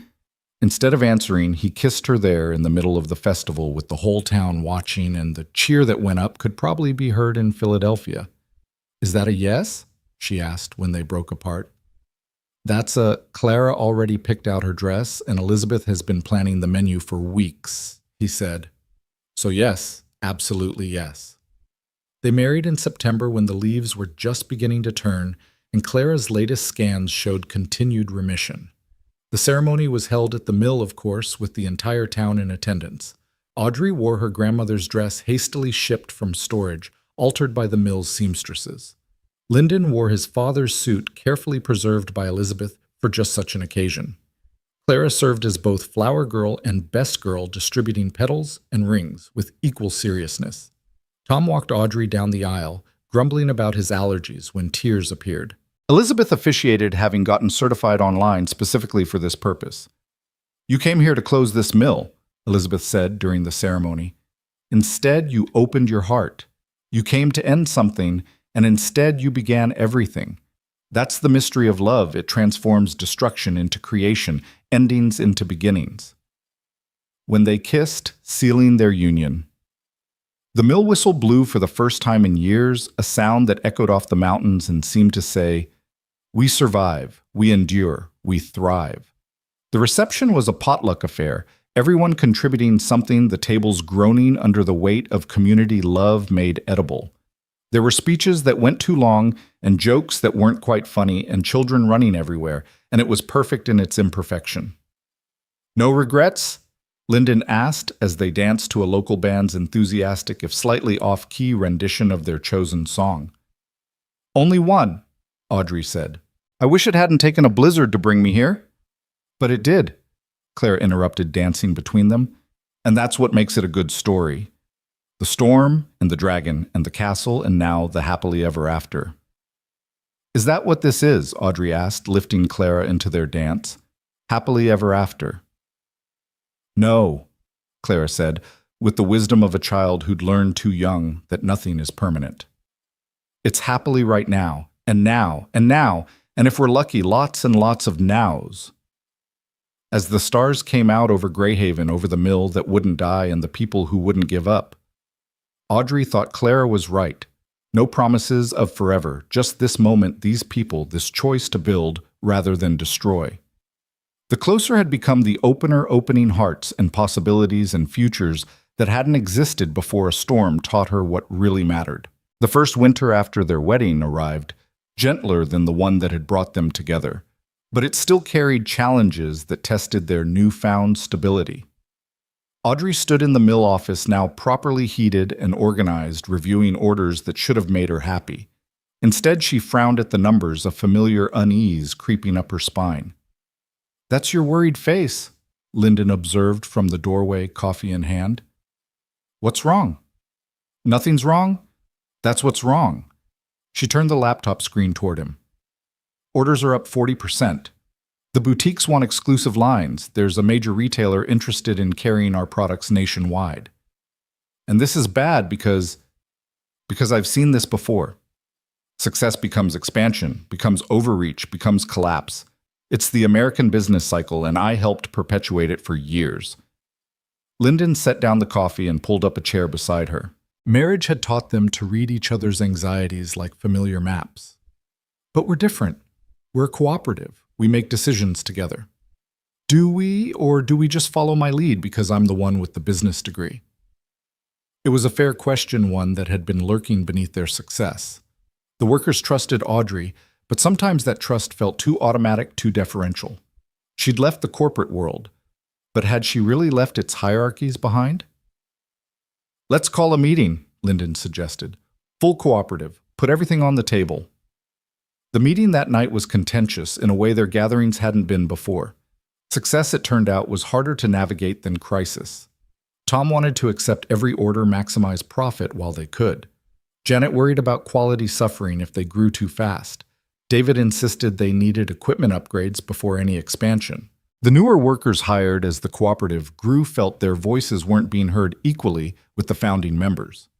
"We're becoming what we fought against," said Marcus Kim, one of the younger workers, "a few people making decisions for everyone else." The words stung because they held truth. Audrey had been so focused on keeping the mill profitable that she'd inadvertently recreated the very power structures she'd once wielded in Manhattan. "You're right," she said, surprising everyone, including herself. "I've been managing instead of collaborating. Old habits." "It's not just you," Tom admitted. "We've gotten comfortable letting you lead because it's easier than figuring things out together." Elizabeth, who rarely spoke at meetings but always attended, stood slowly. "My grandfather helped build this mill. He used to say that a mill is like a marriage. It only works when everyone pulls their weight and no one pulls rank. Maybe it's time we remembered that." They restructured that night, creating committees for different aspects of the business, rotating leadership roles, ensuring the newest voices were heard alongside the founding members. It was messy and inefficient and exactly what they needed. Clara, who'd been quietly drawing in the corner, presented her latest creation at meeting's end. It showed the mill as a tree with many branches, each one different, but all growing from the same trunk. "That's us," she announced. "All different, but all together." "When did you get so wise?" Audrey asked, pulling her into a hug. "Wednesdays," Claire replied seriously, making everyone laugh. The restructuring revealed unexpected talents. Marcus Kim, the young worker who challenged them, turned out to have a gift for social media marketing. Sarah Chen's mother, despite her limited English, had an intuitive understanding of inventory management that put Audrey's spreadsheets to shame. Even Quiet David emerged as a natural teacher, training new workers with patience and precision. But the real test came when the major retailer Brennan sent representatives to tour the mill. They arrived in black SUVs, reminding Audrey uncomfortably of her own arrival less than 2 years ago. The lead representative, a sharp-faced woman named Patricia Wells, walked through the facility with the calculating eyes Audrey recognized from her mirror's past reflection. "Impressive operation," Patricia said over lunch at the local diner. "We could move 50,000 units in the first quarter alone." "We can't produce 50,000 units," Janet said flatly. "Not without compromising quality." "Then expand. We can provide capital equipment loans, transform this quaint operation into something serious." "This is serious," Tom interjected. "Just because we're small doesn't mean Mr. Brennan." Patricia interrupted. "I'm offering you the chance to go national, to make real money. Isn't that what you want?" "What we want," Audrey said carefully, "is to maintain our values while growing sustainably. Can Brennan's work with that?" Patricia's smile was sharp as winter ice. "Ms. Royce, or should I say Mrs. Callum, now I know who you were. The closer. You understand how this works. Growth or death. There's no middle ground in American business." "Then we'll create one," Clara said from the doorway where she'd been listening. She walked in with confidence that belied her 8 years. "You want our stuff because it's special. It's special because we make it with love. If we make it without love, just to make more, it won't be special anymore. Then you won't want it. That's called killing the golden goose. I read about it." Patricia stared at the child, then laughed, but it wasn't mocking. "You've got a point, kid, but love doesn't scale." "Sure it does," Clara replied. "It just scales differently." That night the cooperative voted, not on whether to accept Brennan's offer that was unanimously rejected, but on how to grow without losing themselves. They decided to partner with other struggling mills, teaching the cooperative model, creating a network rather than an empire. "Horizontal growth instead of vertical," Audrey explained to Lyndon later as they walked through the town square now decorated for Christmas. "We spread out rather than up. Like roots," he said. stronger than towers. When did you become the poet in this relationship? Tuesdays, he replied, echoing Clara's joke, and they laughed together in the cold air that sparkled with frost. The first partner mill was in West Virginia, a furniture factory on the verge of closure. Audrey and a team of worker owners spent a week there teaching what they'd learned, helping structure the cooperative, sharing their mistakes as freely as their successes. You're creating competitors, Patricia Wells said when she called to make one last pitch. You realize that, right? We're creating community, Audrey corrected. Competition assumes scarcity. Community assumes abundance. You really have gone native?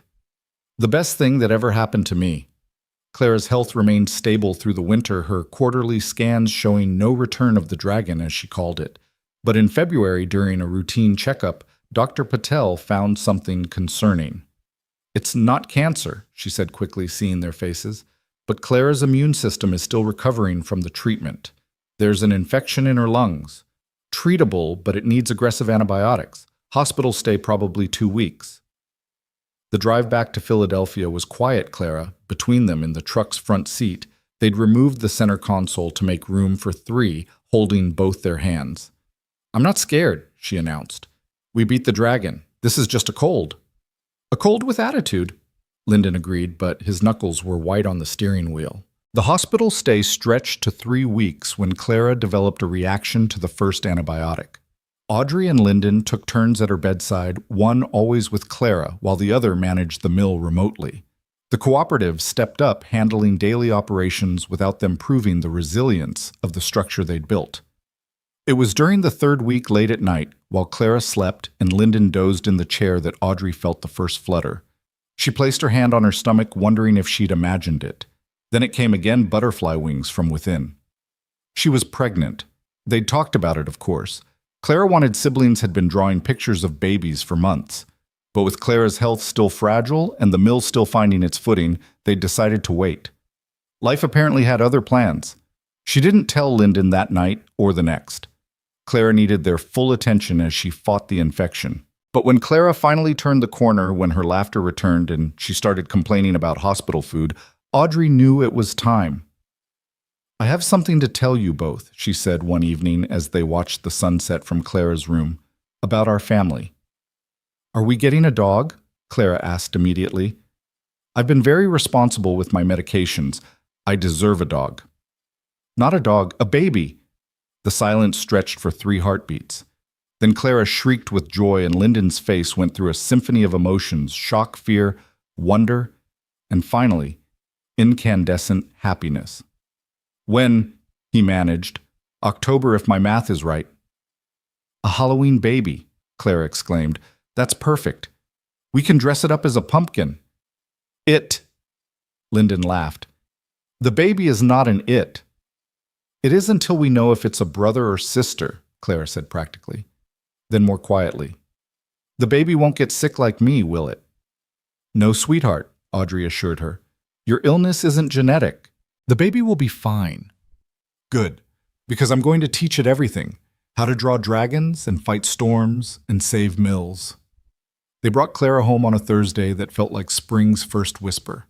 The town had organized another welcome, smaller this time, but no less warm. Elizabeth had knitted baby booties that she presented with a knowing smile. I knew before you did. She claimed, and nobody doubted her. The pregnancy changed the rhythms of their life. Audrey found herself moving slower, thinking longer term. The mill's success felt less like a goal to achieve and more like a foundation to build on. She started a program for young people teaching business skills to high schoolers who might otherwise leave Greyhaven for opportunities elsewhere. You're nesting, Lyndon observed one evening, finding her reorganizing the supply closet for the 3rd time. I'm optimizing. You're nesting, and it's adorable. She threw a roll of paper towels at him, but she was smiling. He was right. She was building a nest not just for their baby, but for their community. The West Virginia mill's transition to a cooperative was successful enough that 3 more mills reached out for help. Audrey created a formal consulting structure with experienced worker owners serving as advisors. They called it the Greyhaven model, though Audrey insisted it should be called the Storm Survivor System. That's terrible branding, Tom laughed. But accurate, Audrey countered. We all survived our storms. Now we help others survive theirs. Summer arrived with unusual heat, making Audrey's pregnancy more uncomfortable, but also bringing record sales as their lightweight fabrics became sought after. Clara designed a new line of patterns based on her recovery journey. Dragons becoming butterflies, storms becoming rainbows. They sold out in days. "You're going to be a famous artist," Audrey told her. "I'm going to be a big sister first," Clara replied. "That's more important." The baby shower was naturally a town affair, held at the mill because where else would it be with decorations made from fabric scraps and food provided by every family? Audrey, who'd never imagined herself as the baby shower type, found herself moved to tears repeatedly. Hormones, she claimed, but everyone knew better. Lyndon built a crib in the mill's woodworking shop, each piece carefully crafted during lunch breaks. Clara painted it with tiny dragons and unicorns for protection and magic. Elizabeth provided a quilt made from fabric produced in the mill's first successful run. 5 generations of Callums have slept under handmade quilts, she said. This baby will too. The network of cooperative mills had grown to 12 by late summer, each one learning from the other's experiences. They shared suppliers, coordinated orders, and created a support system that corporate America couldn't understand but couldn't ignore either. "You're reshaping American manufacturing now, done," Marcus Chen from the Social Impact Fund told Audrey during a site visit. "This could be a model for the whole country." "It's just people helping people," Audrey replied, unconsciously rubbing her growing belly. "Nothing revolutionary about that." "In today's economy, it's the most revolutionary thing there is." As October approached, Audrey found herself reflecting on the journey that had brought her here. 2 years ago, she'd been alone in a Manhattan apartment that cost more per month than most Greyhaven families made in 3. Now she was surrounded by family blood, married and chosen in a town that had become home in ways she'd never imagined possible. "Do you ever miss it?" Lyndon asked one evening as they sat on their porch watching Clara chase fireflies in the yard. "The city, the power, the money." "I miss the good Thai food," she admitted. "But no, I don't miss the life. That wasn't living. It was just performing success. And this—" She looked at Clara, laughing at the mill in the distance, still running second shift at her husband, whose hands built things instead of destroying them at her belly, where new life grew. "This is real." Labor started at the mill, because of course it did. Audrey was in the middle of a production meeting when the first contraction hit. She tried to hide it to finish the discussion about winter fabric lines, but the second one made her grip the table. "Hospital, now," Janet commanded, recognizing the signs. "I have 10 more items on the agenda." "The baby doesn't care about your agenda," Tom said, already calling Lyndon from the floor. The drive to the hospital was a reversal of all their previous trips this time, heading toward medical care with joy rather than fear. Clara sat in the back timing contractions on her phone with scientific precision. 7 minutes apart, she announced. "According to the internet, we have plenty of time." "The internet doesn't know your mother," Lyndon muttered, driving slightly faster. Emma Rose Callum was born at 11:47 p.m. on October 30th, missing Halloween by 13 minutes. Punctual like her mother, Lyndon said, crying as he held his daughter for the first time. She had Audrey's dark hair and Lyndon's green eyes, and Clara declared her absolutely perfect, no improvements needed. The first weeks were a blur of feedings and diapers, and Clara's enthusiastic but not always helpful assistance. The mill ran smoothly without Audrey's daily presence, proof that they'd built something sustainable. "You've made yourself replaceable," Lyndon observed one morning as Audrey fretted about missing a planning meeting. That was always the goal.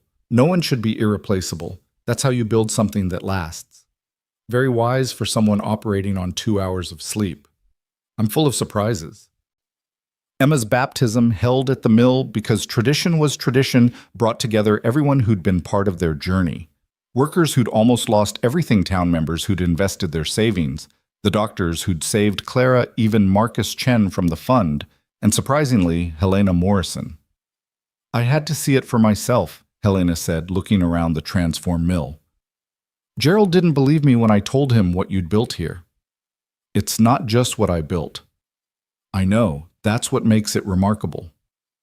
As winter approached again, Audrey found herself standing where it had all begun in the abandoned section where she'd first met Lyndon. It had been renovated, now turned into a community education center where they taught everything from literacy to coding. "Full circle," Lyndon said, finding her there with Emma sleeping in a carrier against his chest. "More like a spiral. Same place, different level.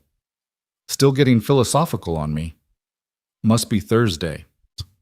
They stood together, their family of four, in the place where a blizzard had trapped a ruthless executive and a weary janitor, forcing them to see each other as human.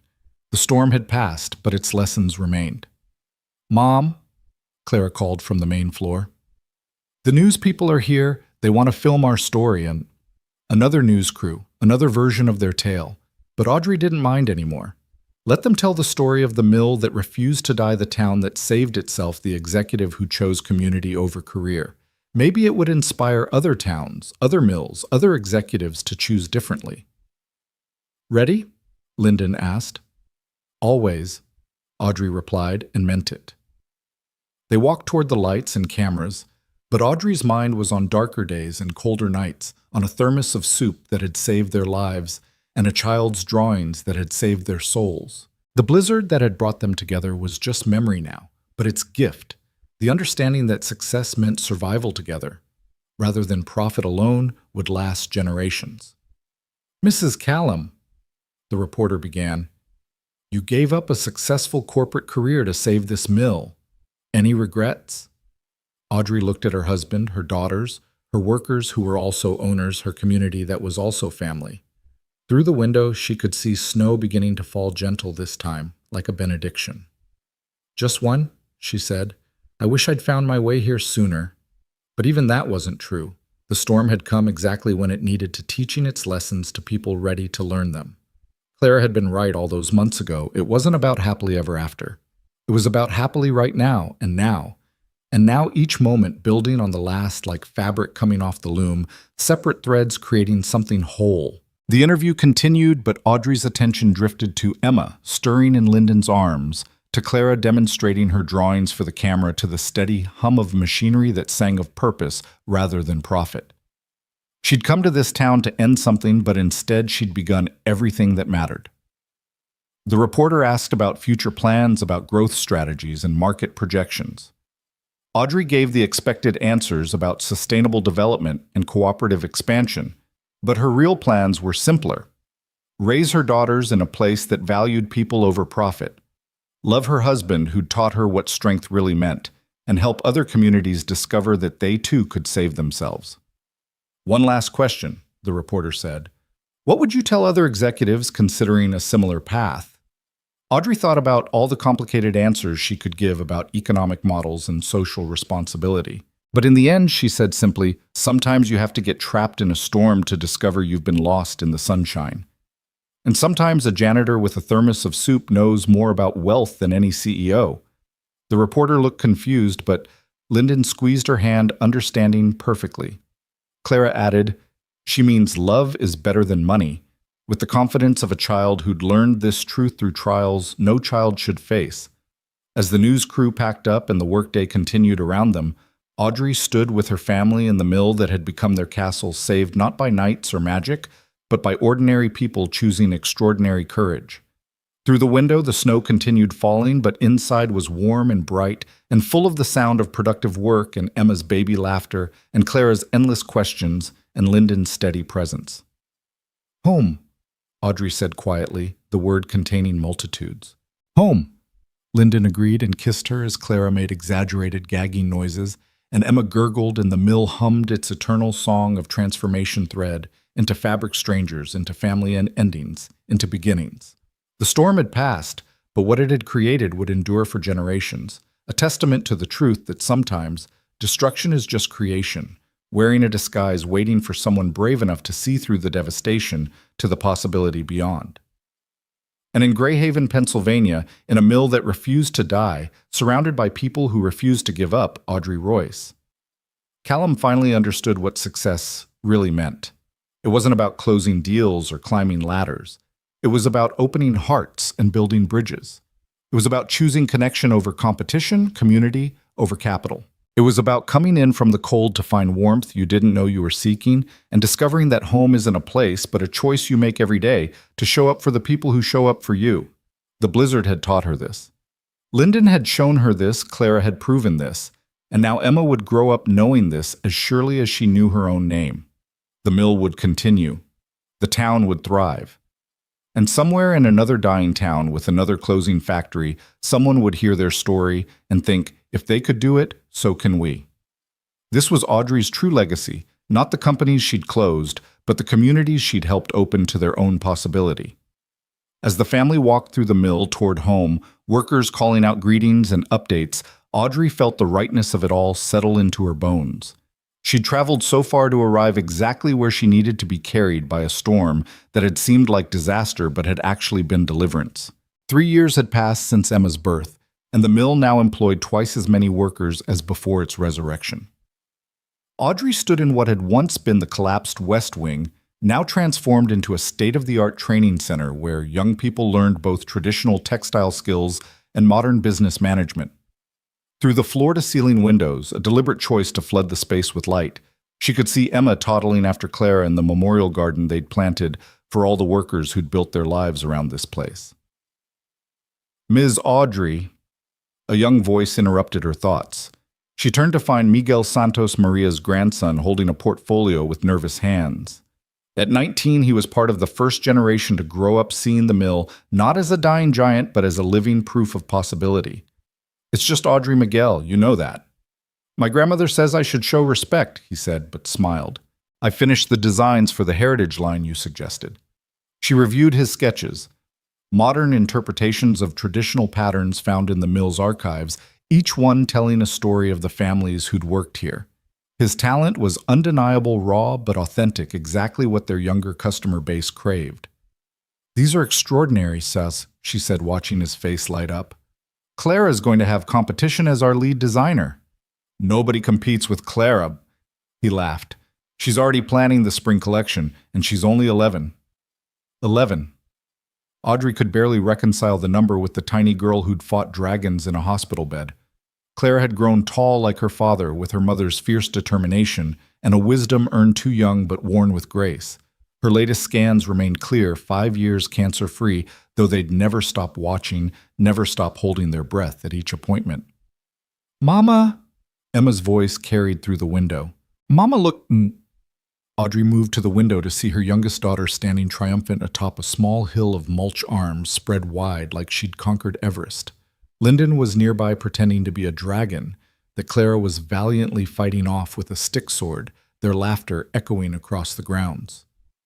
Your family's something special, Miguel said softly. My grandmother tells stories about the storm, about how Mr. Lyndon saved you, and you saved all of us. She says it was God's plan. Maybe it was, Audrey agreed. Or maybe we just got lucky. Either way, I'm grateful. Her phone buzzed with a text from Janet. Emergency meeting, conference room, now. The conference room, once a break room where workers ate silent lunches between shifts, now hummed with tension. The entire cooperative board was present, faces grim. Tom held a letter like it might explode. What's happened? Audrey asked, though her stomach already knew. In business, good news never required emergency meetings.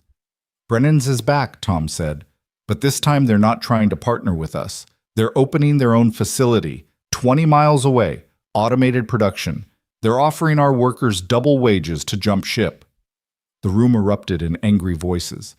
3 years of success had made them comfortable, maybe too comfortable. They'd forgotten that the corporate world hadn't changed just because they had. How many? Audrey asked quietly. 7 have already given notice, Janet replied. More are considering, can't blame them. Double wages is hard to turn down when you've got kids to feed. We can't match those wages, David added. Not without destroying everything we've built. Audrey felt the familiar cold calculation of her former life sliding back like muscle memory. She could see the chessboard, the moves and counter moves, the ways to fight or fold. But then she looked out the window at her daughters playing and remembered she didn't play that game anymore. We don't match them, she said. We offer something they can't, which is, Tom's skepticism was plain. Ownership, real ownership. Not just profit sharing, but decision making. Every worker who stays becomes a full voting member immediately, not after the usual 2-year waiting period. And we accelerate the transition plan. Anyone who commits to 10 years gets priority consideration for leadership roles. That's a huge risk, Janet pointed out. We could end up with people voting on things they don't understand. Then we teach them to understand. That's what the training center is for. Audrey moved to the whiteboard, her mind racing. Brennan's is offering jobs. We're offering careers. They're offering wages. We're offering wealth building. They're offering to make workers slightly richer. We're offering to make them owners. Will it be enough? David asked. For some, yes. For others, no. But the ones who stay will be the ones who believe in what we're building, and that's worth more than workers who are just here for a paycheck. The meeting stretched into evening, strategizing responses, calculating projections, debating principles. When they finally broke, Audrey found Lyndon waiting in her office with Emma asleep in his arms and Clara doing homework at the desk. Heard about Brennan's, he said simply. News travels fast. It's Grey Haven. News travels before it happens. He shifted Emma's weight, studying his wife's face.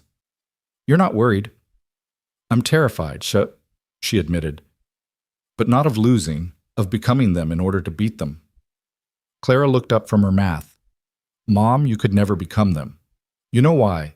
Why, sweetheart? Because you have us, and we wouldn't let you.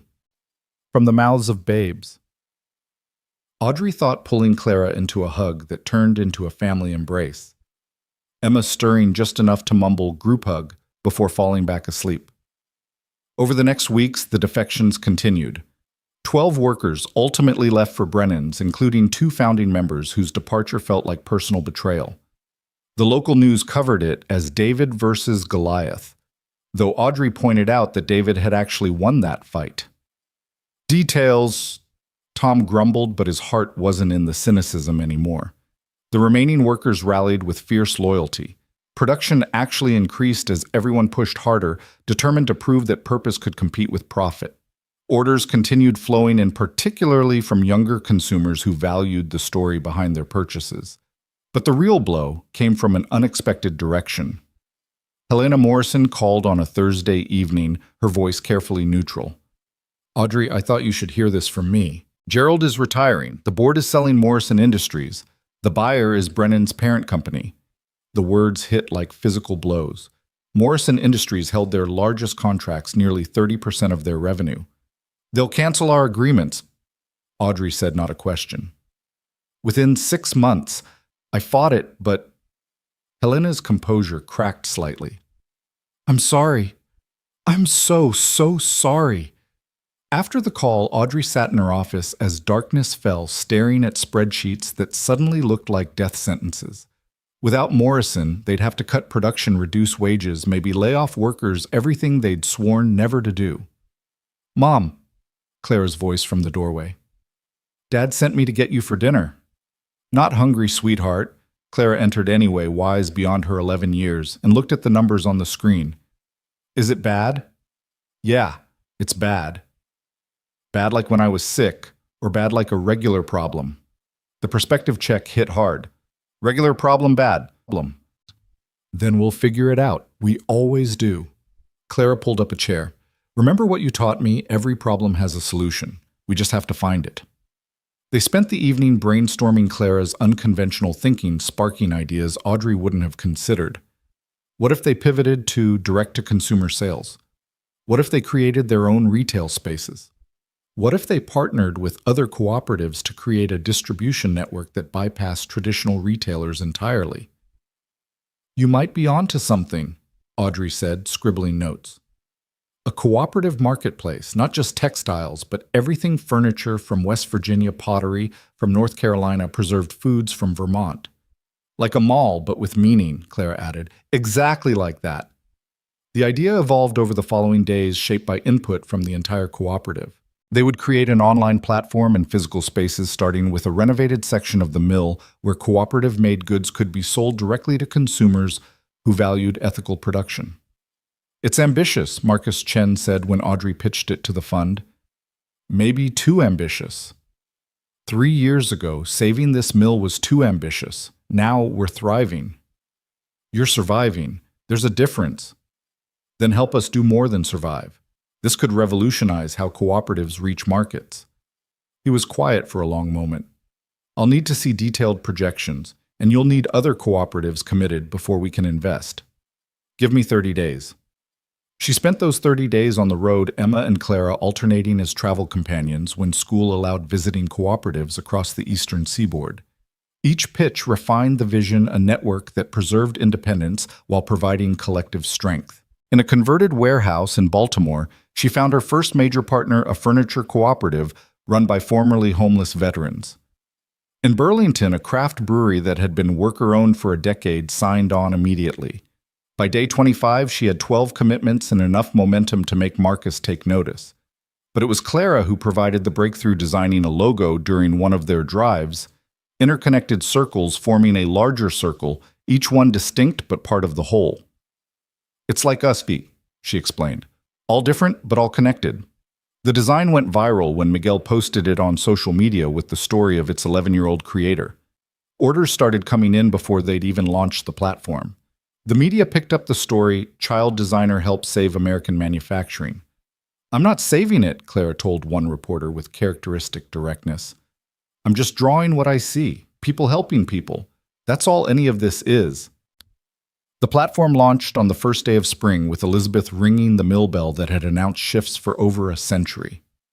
The website crashed within 3 hours from traffic, which Marcus called the best problem to have. Brennan's facility opened the same week, a gleaming automated giant that could produce 10 times what Greyhaven could manage. But their products, while cheap and efficient, lacked the thing that no machine could replicate: StorySoul, the knowledge that human hands had created something with care. "They'll always be able to make it faster and cheaper," Lyndon said, watching trucks roll in and out of the Brennan facility from the hill above town. "Let them," Audrey replied. "We're not competing on their terms anymore." Summer brought unexpected challenges. Emma, now 3 and fearless, managed to break her arm falling from the apple tree she'd been expressly told not to climb. The cooperative's health insurance, hard-won through collective bargaining, covered everything, but the incident reminded them how fragile their small utopia remained. "She's got your stubbornness," Lyndon said in the emergency room, Emma sleeping off pain medication with her new pink cast. "And your belief that rules are suggestions," Audrey countered. "A winning combination. A terrifying combination." But Emma's recovery was swift and enthusiastic, her cast becoming a canvas for every worker at the mill to sign or draw something. By the time it came off, it looked like a textile sample book. The cooperative marketplace grew faster than anyone anticipated. By midsummer, they were processing thousands of orders weekly, and the renovated mill section had become a destination for tourists seeking authentic American-made goods. Claire's designs were featured in a major fashion magazine, though she remained more interested in her middle school's art club than fame. Then in August, Dalton Creed reappeared. He stood in the mill's entrance like a specter from another life, his suit immaculate despite the summer heat, his smile sharp as ever. "Audrey, you're looking domestic." "Dalton, you're looking unwelcome." "Is that any way to greet an old colleague? I come bearing opportunities." Against her better judgment, she met him in her office, the space that had once been a janitor's closet transformed into a nerve center of cooperative commerce. He looked around with barely concealed amusement. From corner offices to closets, quite the journey. "What do you want, Dalton?" "Direct as always. Fine. Brennan's is struggling. Turns out automated production can't respond to market trends quickly enough. They need what you have: authenticity, story, the ability to pivot. They want to buy you out." "We're not for sale." "Everything's for sale at the right price. They're offering $20 million. That's roughly $500,000 per worker owner. Life-changing money for these people." It was. For workers who'd started with nothing, $500,000 represented security college for their kids, retirement without fear. The answer is still no. You can't make that decision unilaterally. Isn't this a democracy? He was right, and he knew it. The offer would have to be presented to the cooperative, voted on by every member. And in a town where poverty was generational, $500,000 might be impossible to refuse. The meeting that night was the most difficult they'd ever held. Audrey presented the offer without commentary, letting the numbers speak for themselves. The room erupted in discussion, some seeing opportunity, others seeing betrayal. "It's enough to start over anywhere," said Marcus Kim, one of the younger workers. "Start over as what?" Tom countered. "Employees again, servants to someone else's dream." "Rich servants," someone muttered. Elizabeth stood slowly, her age showing in the careful movement, but her voice strong as ever. "I've lived through the Depression, 3 wars, and more economic crashes than I can count. Money comes and goes, but once you sell your soul, you don't get it back." "With respect, Mrs. Callum," Marcus said, "souls don't pay for cancer treatment or college tuition." "No," Clara said suddenly, from where she'd been quietly drawing in the corner. "But this mill paid for my cancer treatment, not Brennan's, not some corporation. This family we built." She stood, her drawing in hand. It showed the mill, but not as a building. She'd drawn it as a living thing with roots extending deep into the ground and branches reaching toward the sky, each leaf bearing a worker's face. "If we sell, we're not just selling a building or a business. We're selling this." She held up the drawing. "We're selling us." The vote was closer than Audrey had feared. But in the end, 23 voted to remain independent, 17 to sell. The narrow margin left wounds that would take time to heal. Dalton left with predictions of doom. "You've sentenced them to slow death instead of comfortable life. Very noble, very stupid." But the workers who'd voted to stay did so with renewed commitment. They understood now what they were choosing, not just a job, but a way of life. Not just wages, but belonging. Fall arrived with orders for Clara's winter collection, her designs now bearing a small CRC logo. Clara Rose Callum, the 11-year-old with her own fashion line. The proceeds went into a fund for families facing medical crises. Clara's insistence. "I got help when I needed it," she explained at the fund's launch. "Now I help others. That's how circles work." The cooperative marketplace had expanded to include 37 cooperatives across 12 states. The mill's original building could barely contain the energy of what they'd created. Plans were drawn for expansion. Not to grow bigger, but to grow deeper. Adding education facilities, artist residencies, spaces for innovation and experimentation. But success brought new challenges. The workers who'd left for Brennan's wanted to return, but positions were filled. The town was changing with new residents drawn by the mill's success, driving up property prices, making it harder for longtime residents to afford homes. "We're gentrifying our own town," Janet observed at a planning meeting. "Then we need to be intentional about preventing it," Audrey replied. "Housing cooperative, land trusts. We apply the same principles to the community that we applied to the mill. It meant more work, more complexity, more chances to fail. But it also meant more opportunity to prove that there were alternatives to the winner-take-all economy that had nearly destroyed them." Winter came early that year, the first snow falling before Halloween. Emma, now 4, and articulate beyond her years, stood at the window watching the flakes fall. "Is this like the storm that brought you and Daddy together?" she asked. "No, sweetheart, that was much worse." "Then it was better," Emma said with child's logic, "because it brought you together." That evening, as they prepared for the harvest festival that had replaced the town's dying Halloween tradition, Audrey found Lyndon in the barn they'd converted into a workshop, finishing a rocking chair for Elizabeth's 85th birthday. 15 years ago, if someone had told me I'd be married to a janitor raising 2 daughters in a small Pennsylvania town running a textile cooperative, you'd have laughed them out of your Manhattan office, he finished.